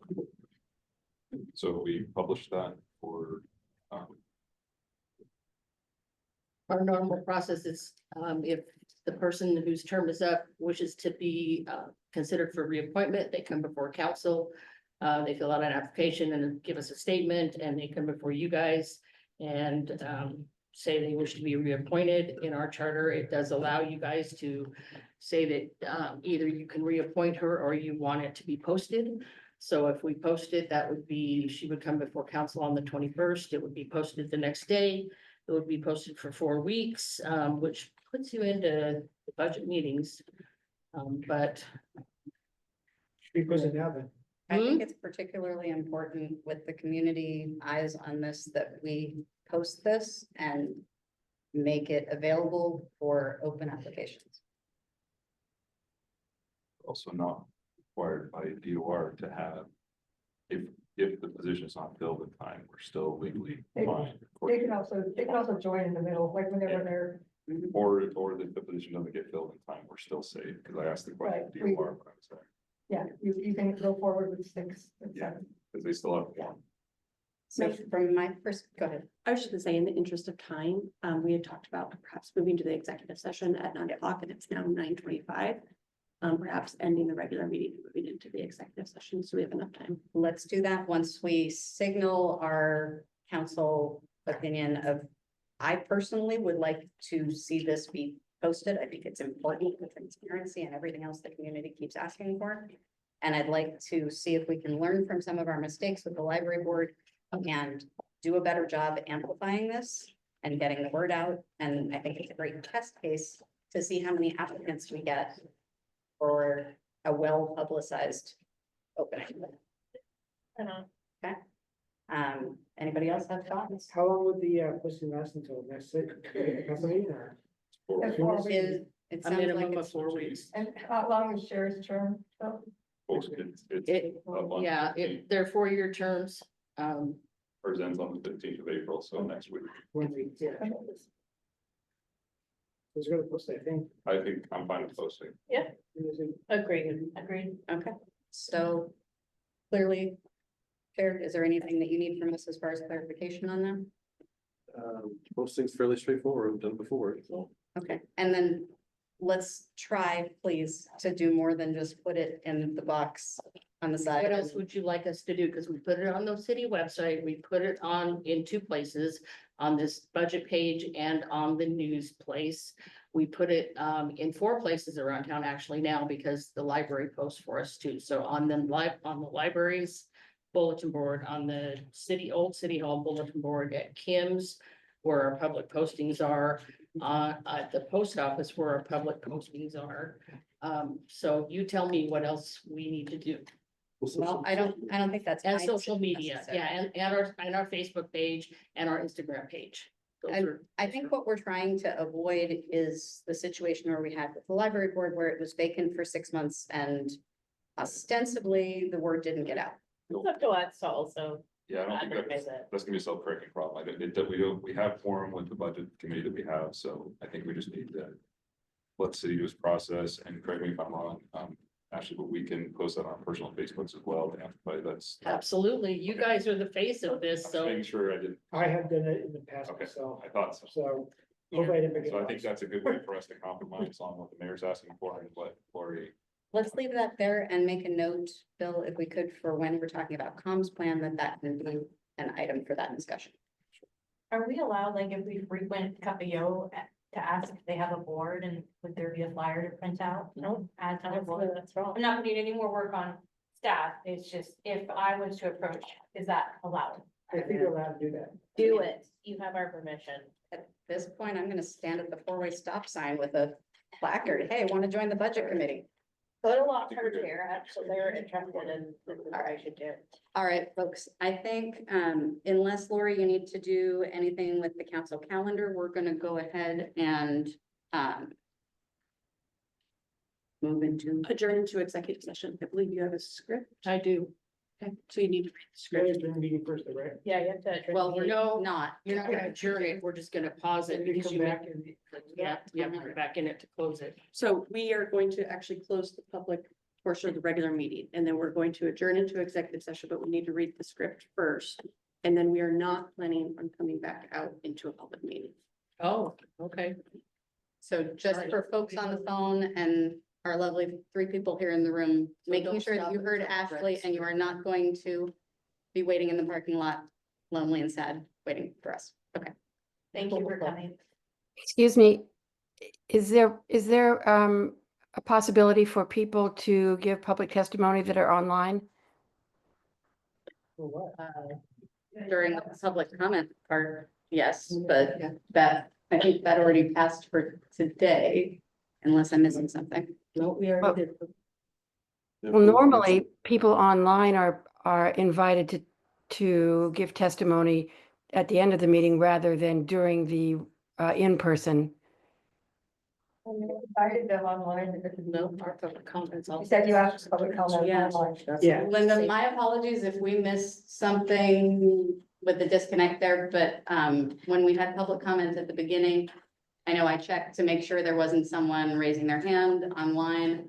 I would love maybe via email some feedback from you or anybody else on the phone if there's something better we can do to help make that very clear and make sure that we're accommodating folks online. But I Okay, think for the purpose of today, we're all done. fine, thank you.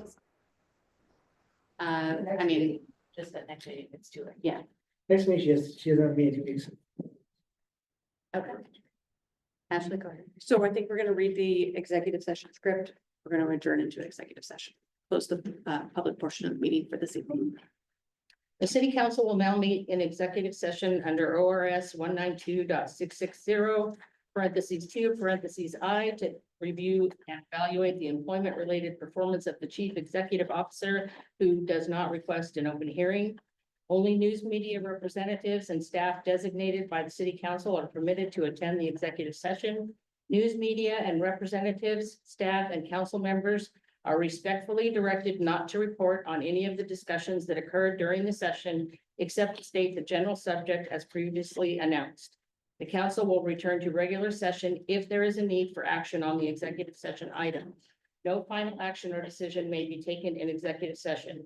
Any materials distributed will be collected by the city recorder at the end. Now we're in executive, or we, you need to, or to get started a new one. I gave them.